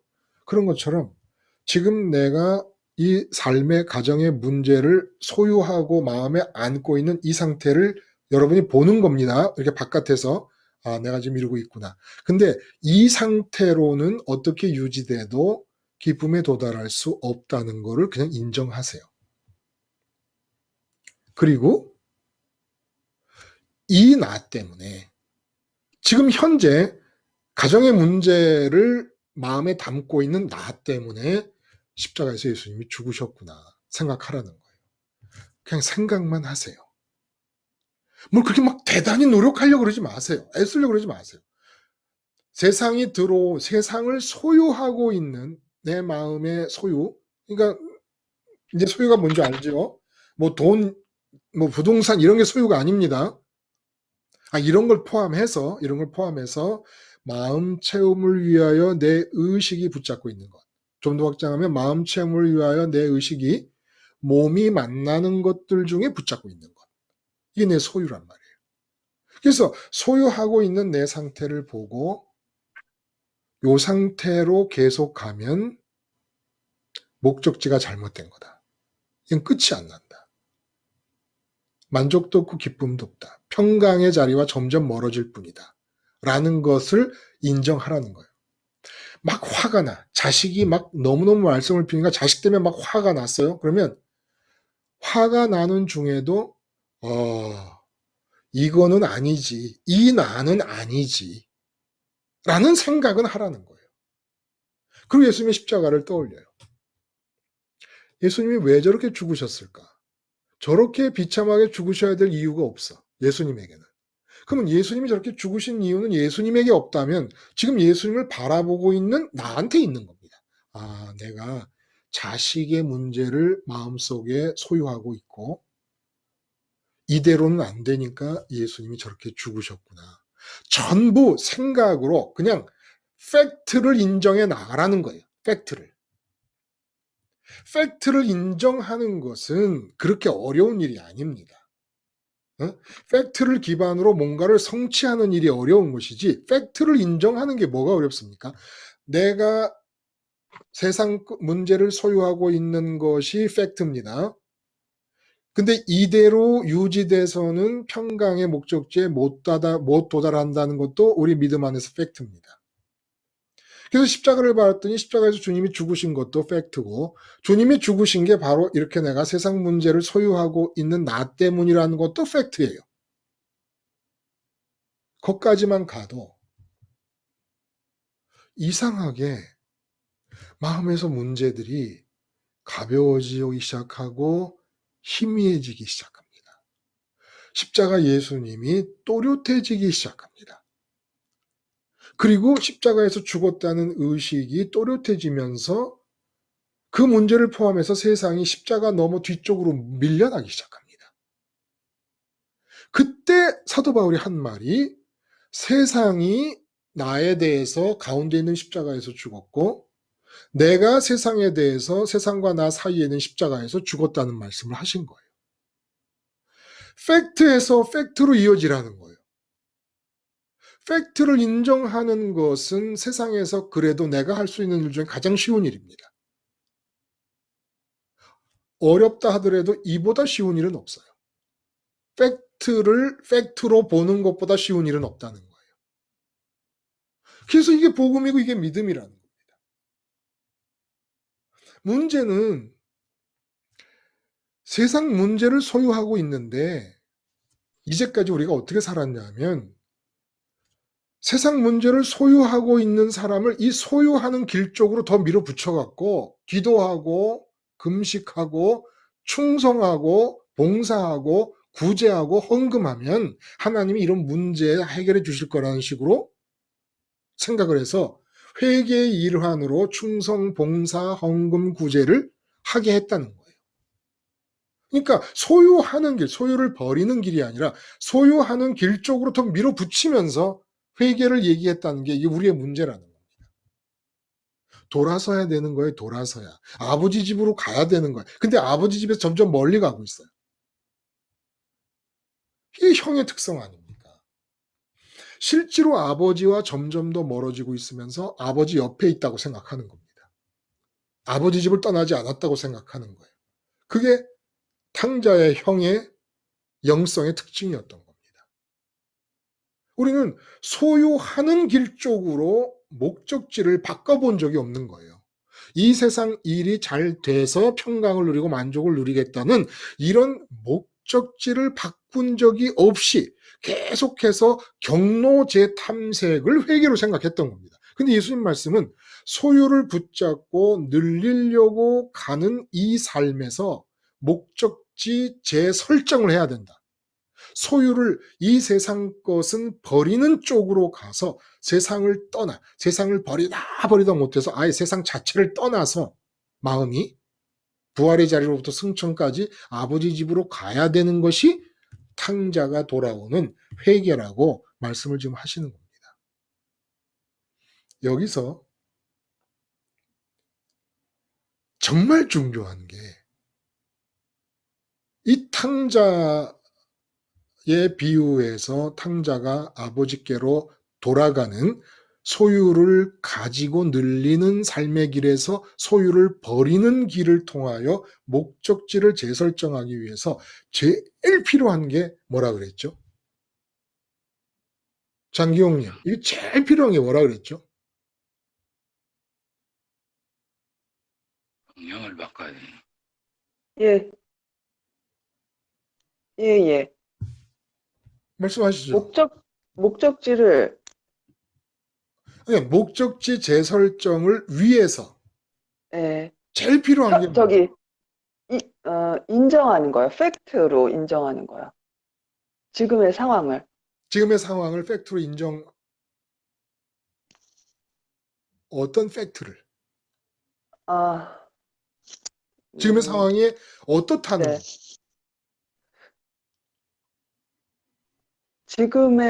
그러니까, 탕자가 네, 돼지우리에서 쥐엄 열매로 배를 채우려다가 못 채우고 드디어 사람이 먹는 음식이 없는 게 아니라 돼지 쥐엄 열매가 없어서 드디어 아버지 집을 생각합니다. 네네. 이렇게 생각의 전환이 어디서부터 일어나는 겁니까? 팩트라는 말 잘하셨어요. 네. 지금 상황에서 무슨 팩트? 지금 상황은 그러니까, 어떤 팩트를 예. 갖고 있어요? 그러니까 지금 상황에서 이제 하나님을 목적지 재설정으로 다시 잡고 가야 되는, 네, 재설정을 하려면 뭐가 필요하냐는 거예요. 재설정을 하려면요. 어떤 마음이라야 하나님 아버지 집으로 목적지를 재설정을 하느냐는 겁니다. 어떤 마음, 하나님을 품어야죠. 지금 그쪽으로는 연결이 안 되시는구나.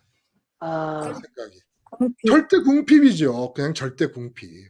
절대 궁핍이요. 지금 상황의 팩트가 뭐예요? 지금 상황의 속성상 그 속성의 팩트가 뭡니까?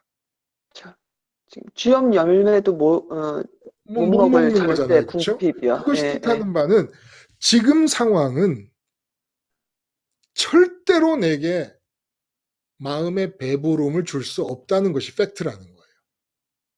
네. 네. 자, 자식 때문에 고민을 합니다. 우리 장기용 님이. 네. 근데 이제 장기용 님도 김순희 님이나 무슨 이 탕자처럼 목적지 재설정을 사실은 잘하고 계시는 분이란 말이에요. 생활 속에서. 네. 그 이유는 뭡니까? 자식 문제를 아무리 붙잡고 있어 봐도 네. 그 자식 문제의 속성 자체는 절대로 내게 만족을 줄 수 없다는 걸 아시기 때문에 그런 거잖아요. 그렇죠. 절대 궁핍이라는 거예요. 이 세상의 모든 소유들은 내가 거기에서 기쁨을 기대하고 마음의 채워짐을 기대해서 내 의식이 붙잡고 있는 모든 소유의 장경이 말씀하신 대로 그 팩트의 속성은 네. 절대 궁핍. 네. 절대로 내게 궁핍을 주지 만족을 주는 게 아니라는 사실을 알 때 세상을 향한 목적지가 바뀌어서 하늘을 향한 목적지 하나님. 재설정, 하나님 네. 아버지 집을 향한 목적지 재설정으로 바뀔 수 있다는 겁니다. 네네.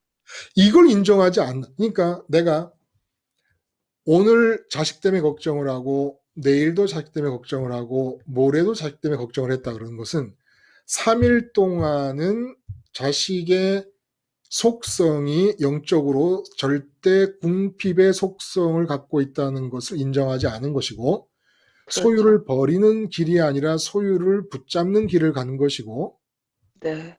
머나먼 아버지 집을 떠나서 머나먼 이 땅 아래 자식이라고 하는 지점까지 와서 탕자처럼 살고 있는 것이라는 겁니다.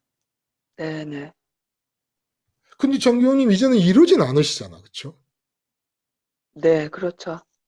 뭐 이 세상에 있는 대상들 중에 이틀 이상 붙잡고 있는 게 있어요, 요새?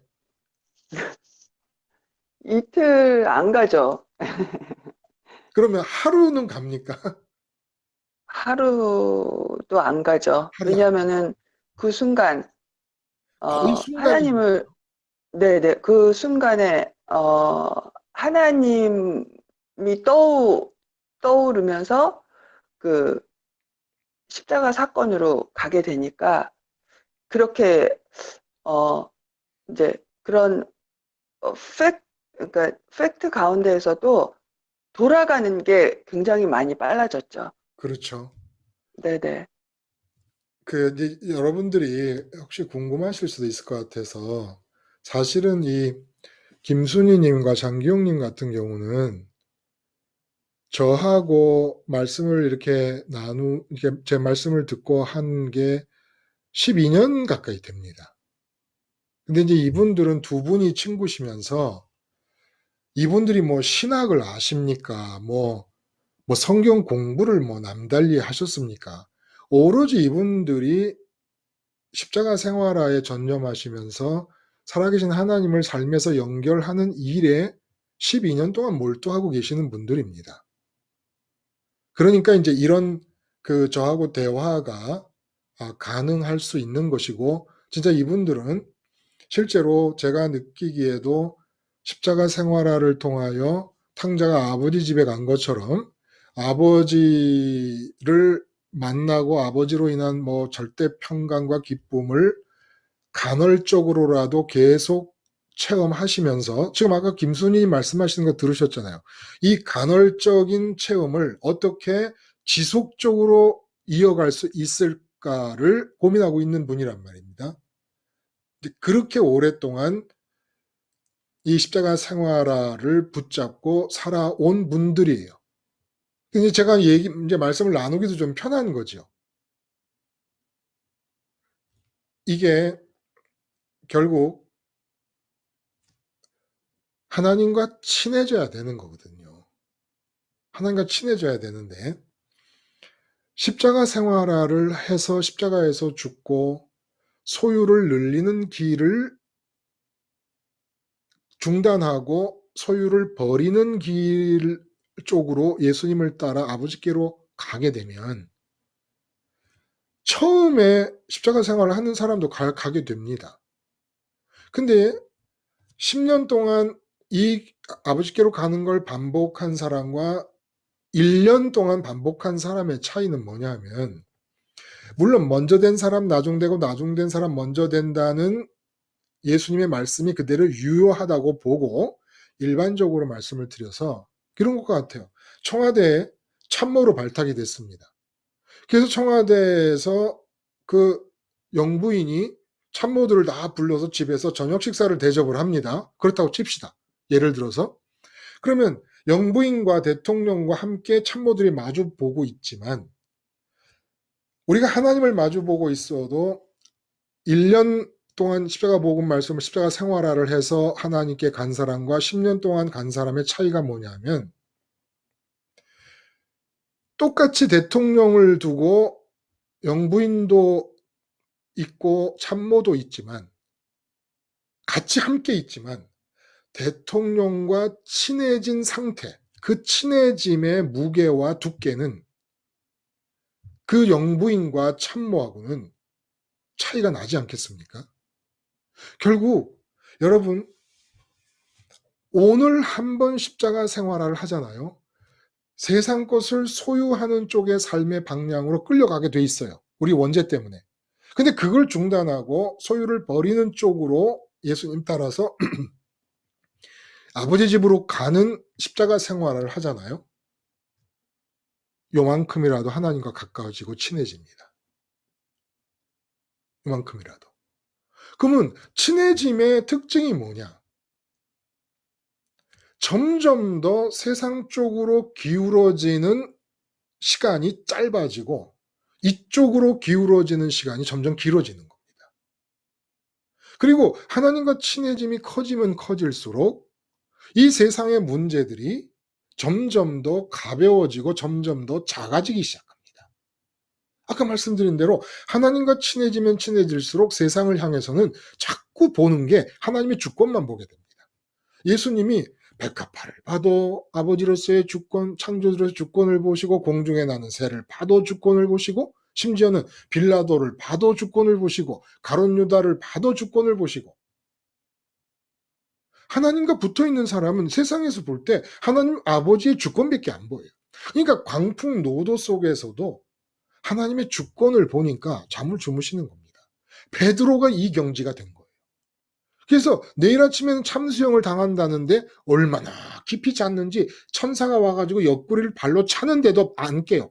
일어나 걷는데도 잠을 자요. 어떻게 이럴 수가 있을까 싶어요. 저도 평생에 이런 잠 한번 딱 잡았으면 좋겠어요.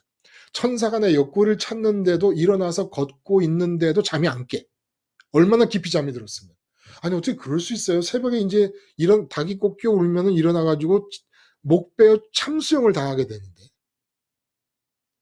근데 세상에서는 이 몸을 버렸어. 마음이. 하나님 아버지 갖느라고 버렸어. 그 마음을 공백으로 둔 것도 아니고 아버지를 갖든지 아버지에 대한 소원을 갖든지 하다못해 아버지 자신을 못 갖더라도 아버지 소원이라도 갖게 되면 그 상태에서 이 세상을 보면 십자가 너머로 내 몸이 있는 거예요. 그리고 내 몸과 내 아내, 남편, 뭐 자식, 뭐 몸과 더불어 다 그 십자가 너머에 같이 몰려 있어. 근데 거기서 내 몸이 죽어. 십자가 너머에 내 마음은 십자가 이쪽 부활 자리에 있고 십자가 너머에는 내 몸이 죽는 게 그냥 아버지의 주권의 표현인 한 두려워할 일도 걱정할 일도 괴로울 일도 안 돼요 할 일도 아니라는 거예요. 근데 이게 된다는 겁니다. 어떠면 아버지와 친해지면. 아버지에 대한 소원이 점점 커지면. 그러면 어떻게 해서 이런 과정을 겪나? 신학 공부? 충성? 그런 거 없어요. 성경 공부? 그런 거 없어요. 모든 소유를 버리는 쪽으로 목적지 재설정을 하면 된다는 겁니다. 날마다 하는 거예요. 날마다. 그러니까 회개의 생활화가 십자가 생활화입니다. 그리고 소유 버림의 생활하고. 소유를 버려도 되는 것은 내가 마음의 의식에 붙잡지 않아도 내가 내팽개쳐 버려도 내팽개쳐지지 않아요.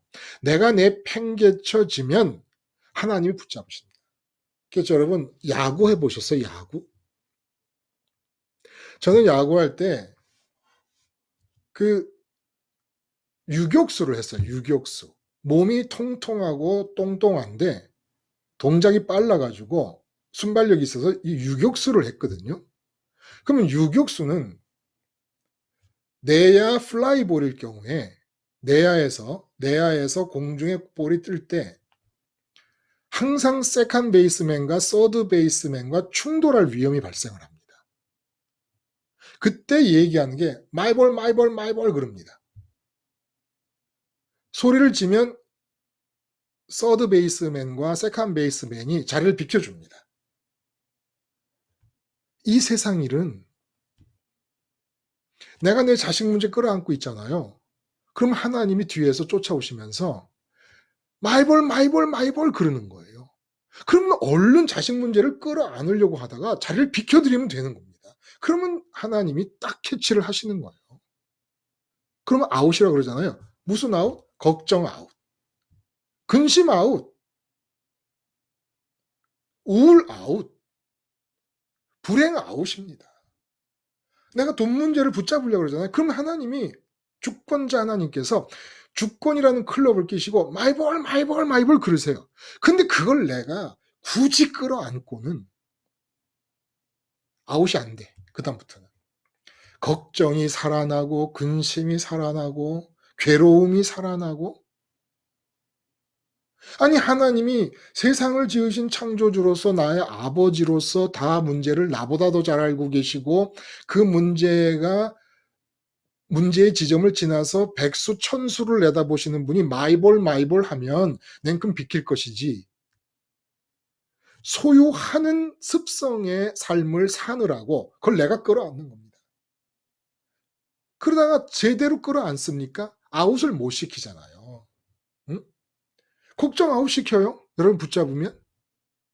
세상 문제 여러분 붙잡으면 걱정이 아웃 됩니까? 근심이 아웃 됩니까? 아까 김순희 말씀하실 때 세상 거는 이상하게 단어만 자꾸 얘기를 해도 그 세상 것이 마음에서 커진다고. 하여간 김순희님 관찰력, 영적인 관찰력이 참 마음에 들어요. 그렇죠. 단어만 자꾸 외워도 아버지 내 사업을 어떻게 해요? 사업을 어떻게 해요? 해서 철야기도하면서 사업이라는 단어를 100번 얘기했다. 그러면 그 사업의 문제가 100배로 커지는 겁니다.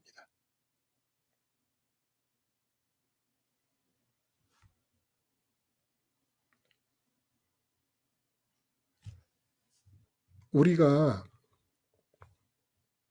그냥 속았다라고 하는 말 하기도 민망하니까 맨날 사탄에게 책임을 넘기니까 응? 사탄이 정말 나쁜 존재지만 악한 존재지만 맨날 잘못해놓고 사탄 때문에 그랬대. 사탄 때문에. 난 잘못이 없어요.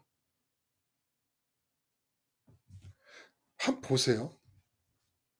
이 탕자가 돌아간다고 하는 이 얘기가 참 기가 막힌 얘기인 거예요.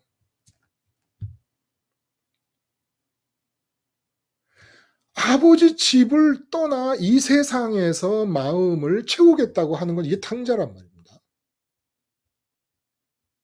근데 뭘 망치느냐? 내 마음도 절대 궁핍인 줄 모르고 돼지 우리에 뒹구는 것 같이 그렇게 뒹굴고 있을 뿐만 아니라 아버지의 주권도 다 망쳐놓는 거예요.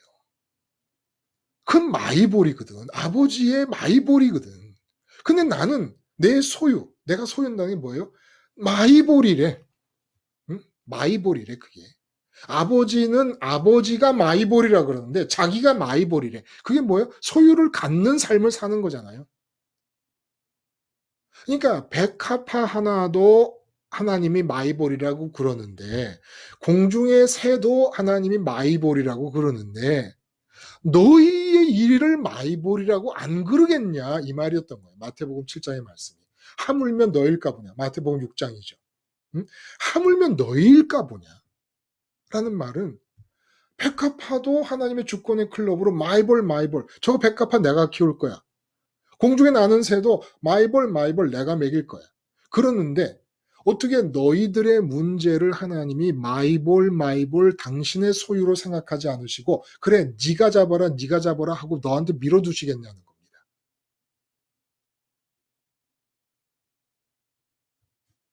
그러니까 말도 안 되는 삶을 살고 있는 거예요. 실제로. 그냥 미친 거예요. 우리가 다 미친 거라고. 하나님이 마이볼 하는데 내가 왜 그걸 내 소유로 삼아요? 와, 이건 뭐 엄청난 제정신이 아닌 상태로 평생을 살아왔던 거예요. 저부터. 소유를 버리지 아니하면 능히 내 제자가 되지 못하리라. 내 소유는 탕자가 그래요. 절대 궁핍을 느끼면서 야, 내가 지금 이 머나먼 타국에 와서 이 현장은 절대로 내게 만족이 될 수 없는 현장이구나.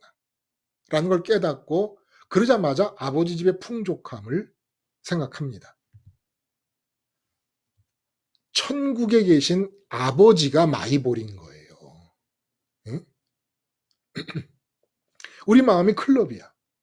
공 잡을 수 있는 클럽이라고. 근데 우리 마음의 소유는 목적지가 하늘에 있어서 하늘의 하나님을 향하여 마이볼 그래야 되는 거예요. 주님, 마이볼 우리 아버지께로 저를 데려다 주세요. 그럼 주님이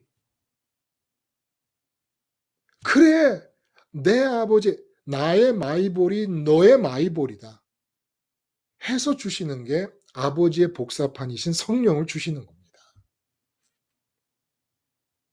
이게 성령이 오시면 아버지가 들어오신 것과 똑같은 거예요. 그러니까 우리가 하늘을 향해 마이볼 해야 될 사람들이 자녀를 보면 마이볼, 아내를 보면 마이볼, 그러니까 근심과 걱정이 아웃되는 게 아무것도 없어. 하나님을 딱 잡으면 근심 아웃, 걱정 아웃, 불평 아웃, 원망 아웃, 다 아웃이야 다. 근데 이건 뭐 아내가 마이볼이래. 마이볼 아닌 걸 마이볼로 하니까 근심도 더 살아나요, 걱정도 더 살아나요, 짜증도 더 살아나요. 그러다 보니까 뭐 나이가 들면 이제 어쩔 수 없으니까 뭐 우리 정 들었다 이러고 살지만, 이렇게 아내 정 들어서 여러분 뭐 인생이 나아지셨습니까? 응? 그냥 늙어가는 아내 보니까 좋아요? 힘 못 쓰는 남편 보니까 뭐 좋아요?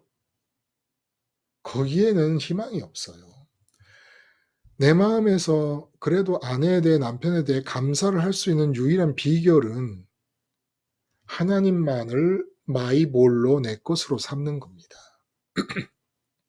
그러면 이때 아내도 남편도 100배로 받는다는 거예요. 주님이 그러셨잖아요. 집이나 전토나 형제나 자매나 부모나 처자나 내 이름을 위하여 버리면 이 생에서도 100배를 받고 영생도 얻으리라. 왜? 하나님의 주권에 황금 100kg니까. 탕자 비유가 여러분 만만한 비유가 아닙니다. 우리가 회개하니까 우리가 잘 아는 것 같아요. 잘 알지 못한 거예요. 모든 소유를 다 버리지 않으면 능히 못 따르라는 이 말씀과 연관짓지 않으면 이게 안 풀리는 비유였어요. 안 풀리는 비유였다. 그래서 여기 보면은 허랑방탕이라는 얘기가 나와요. 허랑방탕이라는 단어 때문에 우리가 오해를 많이 하게 되잖아요. 혹시 제가 말씀 속에서 허랑방탕이 뭔가를 말씀드린 것을 기억하시는 분이 있을까요? 허랑방탕. 없으시죠? 혹시 예. 제가 허랑방탕을 제가 들은 기억으로는 네. 아버지를 통해서 마음을 채우지 아니하는 마음이라고 네. 기억이 나는 것 같은데. 그 비유에서 아버지의 재산을 둘째 아들이 상속을 받잖아요. 그렇죠? 이렇게 상속받은 것이 우리에게 뭐가 있다 그랬죠? 우리 마음이에요. 우리 마음. 그러니까 내 것으로 삼을 수 있도록 내게 상속된 것이 마음이라는 겁니다. 그럼 이 상속된 마음을 잘 활용하는 것이 아버지를 갖는 것이고, 오늘 이 비유에서 둘째가 아버지 재산을 가지고 가서 사업을 해가지고 만족하려고 한다는 이 틀에서 보면, 그래서 허랑방탕은 아버지 상속받은 재산을 다 탕진한 거 아닙니까? 우리 마음을 예를 들어 아내나 남편에게서 기쁨을 얻겠다고 내 마음을 갖다 붙이는 거. 이게 허랑방탕인 거예요. 마음을 탕진하고 있는 겁니다. 마음은 원래 하나님을 갖는 일에만 써야 되는 겁니다. 근데 내 자식 일에다 마음을 쏜 거예요. 허랑방탕인 거죠. 쓰지 말아야 될 때 쓰는 게 허랑방탕 아니겠습니까? 그러면 김순희님 이왕에 말씀을 하신 김에 이 세상 안에서도 실제로 마약하거나 무슨 탈선하거나 이렇게 해서 허랑방탕한 사람들이 있잖아요. 네. 세상적인 허랑방탕. 네. 이런 세상적인 허랑방탕과 하나님이 보시는 의미에서의 영적인 허랑방탕과 어떤 의미가 있을까요? 예를 들어 세상에서 마약하고 탈선하는 사람들, 도둑질하고 마피아 같은 사람들, 이런 사람들 밑으로 들어가서 내 아들이 산다. 그럼 허랑방탕한 거 아니겠습니까? 근데 네. 그런 허랑방탕한 사람하고 이 세상에서 아주 근면성실하게 꼿꼿이 해서 인류대학 들어가고 인류기업 들어가고 결혼해서 가정을 잘 꾸미면서 아들, 딸 낳아서 잘 살고 있는 그런 아들과 이 허랑방탕한 아들을 비교해 보면 하나님 눈에 어떻게 보일까요? 각각. 하나님 눈에는 두 명 다 하나님이 주신 상 속에 하나님이 없으니까 두 명 다 똑같은 허랑방탕한 거 아닌가요? 맞지요. 하나님 보실 때는 하나님이 주신 마음으로 하나님을 갖지 않는 한 아무리 자식에게 마음을 둬서 자식이 근면하게 성실하게 잘 자라서 그 자식도 마찬가지로 세상 것에 소유하는 길의 삶을 성공적으로 산다고 합시다. 근면성실하고 부지런하게. 그래도 허랑방탕인 거죠. 우리는 자꾸 세상적인 허랑방탕을 하나님과의 관계에서도 그대로 적용을 시켜 나가는 거예요. 그게 문제가 뭔지 아십니까? 바리새인과 서기관들이 자기들이 허랑방탕한 걸 모르는 거예요. 맏아들이 집에 있다 그래가지고 집에 아버지 집에 남아있다 그래요. 자기가 허랑방탕한 걸 몰랐던 것과 똑같은 거라는 겁니다. 차라리 마피아 아들이나 이런 아들처럼 들어가가지고 가족들이 모였을 때 너 뭐하냐 요새 그러면 말도 못해. 창피해서. 제가 마피아 부하입니다. 그럴 수 있겠습니까? 근데 그 아이의 허랑방탕의 스타일이 오히려 하나님께 돌아오기가 더 가까울 수도 있다는 겁니다. 이렇게 말하니까 오해가 될 수도 있어요. 세상적인 의미에서의 허랑방탕. 근데 이게 제 말씀이 아니라 예수님께서 세리와 창기들이 하나님 나라에 더 가깝다고 말씀을 하신 거예요. 세리와 창기들이 오히려 아버지께로 돌아갈 확률이 크다는 얘기 말씀하신 것이고, 이른 양 비유에서 1대 99의 그 대결 구도가 그거 아니었습니까? 1대 99의 대결 구도. 궁금하신 분은 그 지지난 시간인가? 예. 한번 그 온라인 교회 모임이나 말씀을 한번 들어보시면 알죠.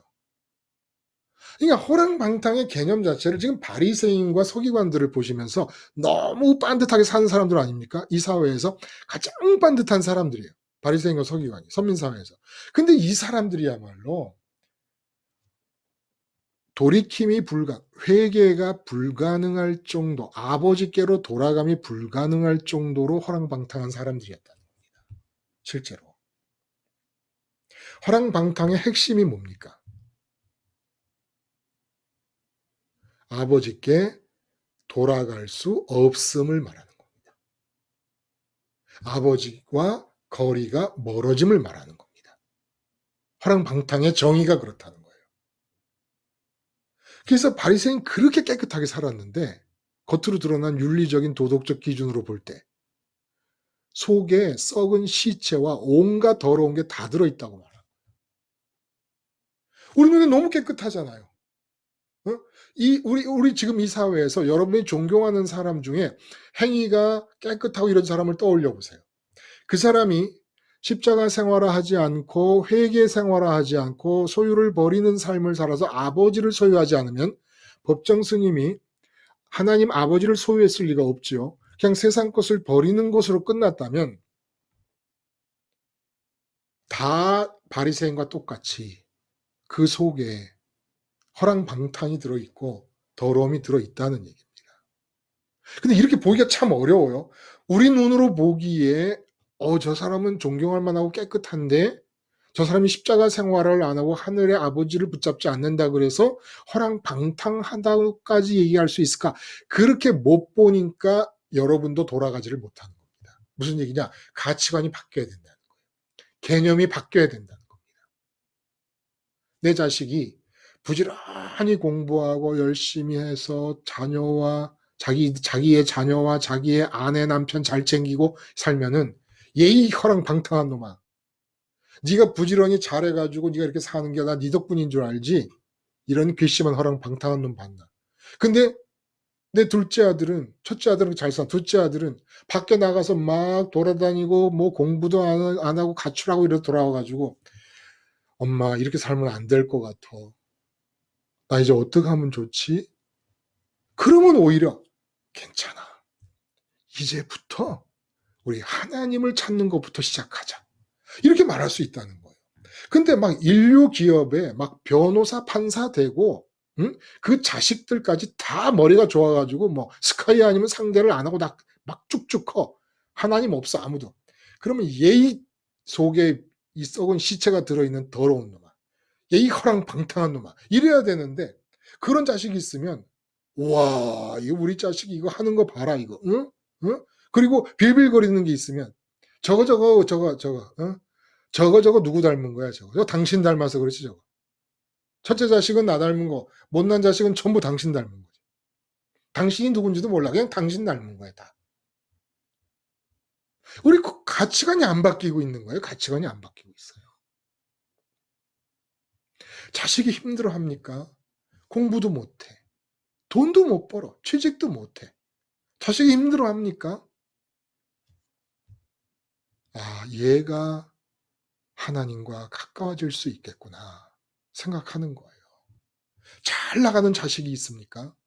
저놈의 자식은 저거는 저허랑방탕.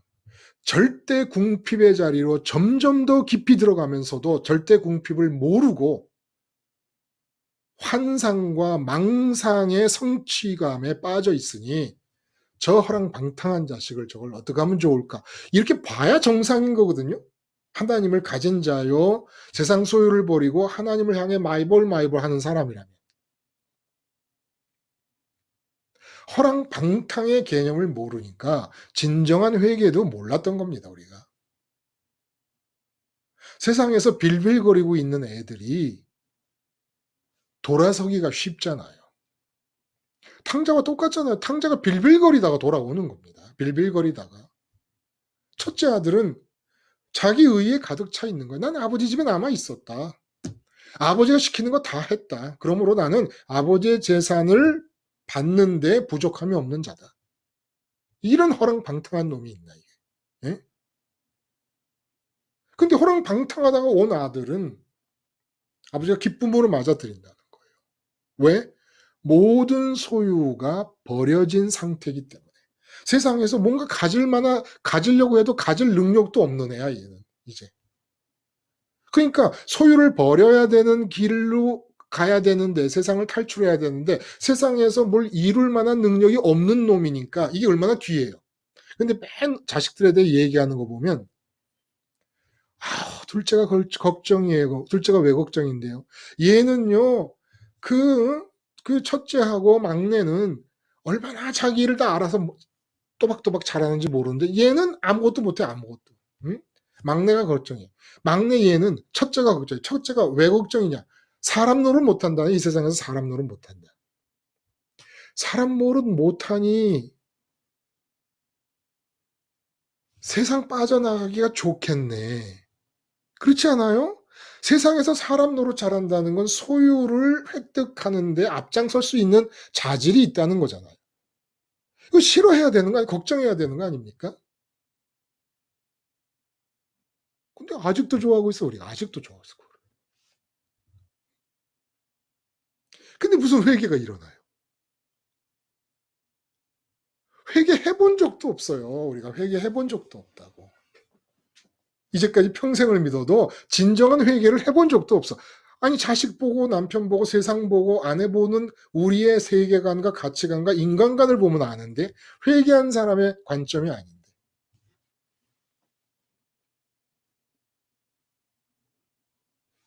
모든 소유를 다 버리지 아니하면 능히 내 제자가 되지 못하리라. 이 말씀이 이런 말씀이더라는 겁니다. 다 뒤집어 엎어야 되는 말씀이더라는 거예요. 이게.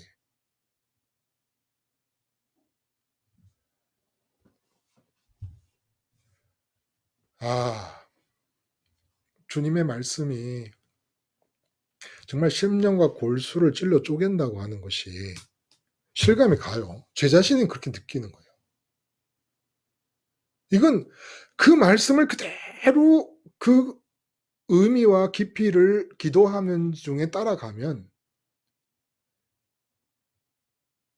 저한테서 나만 알 게 없습니다. 이 세상을 나름대로 부지런히 살겠다고 했던 나로부터 나만 남는 게 없어요. 다 잘려나가고 깎여나가고 없어져 버리고 말아요. 그게 십자가에서 죽는 거더라고요. 그러니까 이런 말씀을 알아야 십자가에서 죽는다는 의미도 알게 되는 거예요. 실제로. 탕자의 비유, 다른 건 다 잊어버려도 모든 소유를 다 버려야 한다. 소유를 얻는 길, 소유를 이게 그 유지하려는 이런 길에서 소유를 버리는 길, 버려도 하나님의 주권이 마이벌 하니까 걱정하지 마실 거라는 겁니다. 그리고 내가 마이벌 하고 가야 될 곳은, 뛰어가야 될 곳은 하늘이라는 거예요. 그 뛰어갈 길을 주님이 만들어 놓으신 것이지요. 그리고 십자가에서 죽는다는 것은 아까 말씀드린 대로 팩트를 연이어 인정해 나가다 보면 예수님의 죽음이 내 안에서 역사하는 게 쉬워진다는 겁니다. 세상을 소유하고 있는 나의 자신, 이 팩트를 내가 지금 세상을 소유하고 있구나. 근데 이 세상은 절대 궁핍의 현장이라는 팩트 또 인정하는 겁니다. 그러므로 이 문제를 끌어안고 있는 한 아무것도 주어질 수 없다. 탕자가 돼지우리까지 가는 것처럼 그렇게 될 수밖에 없다. 그러므로 아버지 집으로 가야 한다. 내게 만족은 아버지 집에만 있다는 것도 팩트. 어떻게 갈 것이냐? 주님을 보는 겁니다. 주님을 봤더니 죽어 계셔요. 십자가에. 왜 죽었을까? 세상을 지금 담고 있는 지금 현재 이 문제, 바로 이 문제를 담고 있는 나 때문에 주님이 죽으셨구나. 이것도 팩트. 팩트에서 팩트로. 팩트가 제일 쉬운 거잖아요. 그냥 이미 그렇게 있는 거 아닙니까? 팩트라는 거는. 이미 그렇게 있는 거지 내가 뭘 만들어야 되는 게 아니잖아요. 내가 뭘 만들면서 하는 게 어렵지 이미 있는 기존에 있는 상태를 계속 확인해 나감으로써 주님과 함께 십자가에서 죽고 하늘에 이르며 소유를 버리는 길로 가는 것이며 진정한 회개를 하는 것이라서 회개는 언제 하는 거다? 날마다. 십자가 생활화를 할 때 십자가를 지고 다닌다 그랬어요. 사도 바울이. 십자가를 지고 다닌다는 게 무슨 뜻입니까? 회개를 지속적으로 하고 있다. 왜? 몸을 갖고 있는 한 내 체질은 세상 것을 소유할 수밖에 없는 체질이기 때문에. 지속적으로 회개를 한다는 거예요. 십자가 생활을 한다는 것은. 김순희님 처음에 말씀하신 대로 어떻게 하나님 때문에 생긴 기쁨을 간헐적이 아니라 띄엄띄엄이 아니라 지속적으로 유지할 수 있을까? 그것은 회개의 지속성에 달려있는 겁니다. 세상 소유하는 방향에서 버리는 방향으로 방향을 바꾸어서 하나님을 목적지 삼는 것. 이것이 지속되면 하나님으로 인한 기쁨도 지속될 것입니다. 어느덧 시간이 많이 지났네요. 꼭 하고 싶었는데 시간이 없었다. 시간이 많이 지나서 긴 말씀을 하시기에는 좀 힘들겠습니다만 혹시 그런 분 계시면 또 다음 시간도 있으니까 그냥 오늘은 마치도록 하지요. 54분이나 됐으니까. 자, 오늘 어느 분이 기도를 한번 해보실까?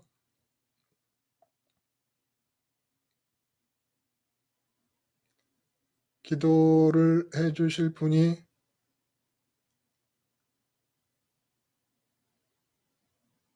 안 계시면 제가 기도를 하겠습니다. 같이 기도하고 마치겠습니다.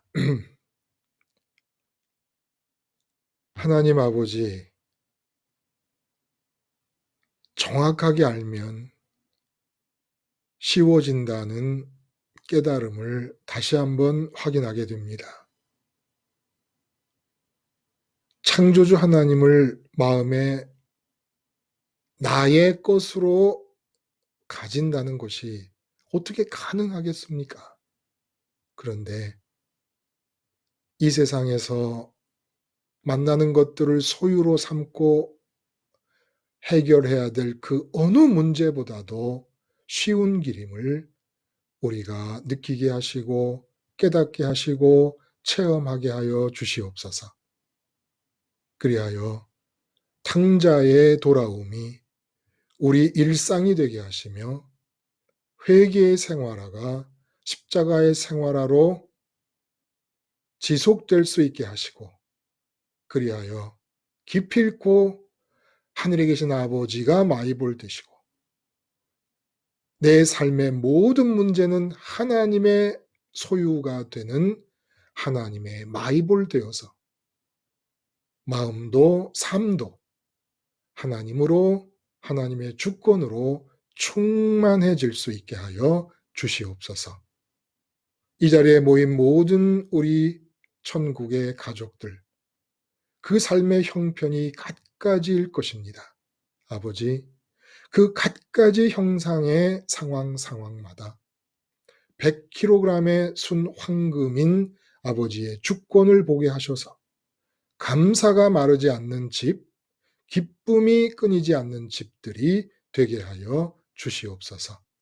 다음에 만날 때까지 우리 모두 십자가에서 우리의 마음이 늘 함께 모여 있게 되기를 바라오며 예수님의 이름으로 기도드리옵나이다.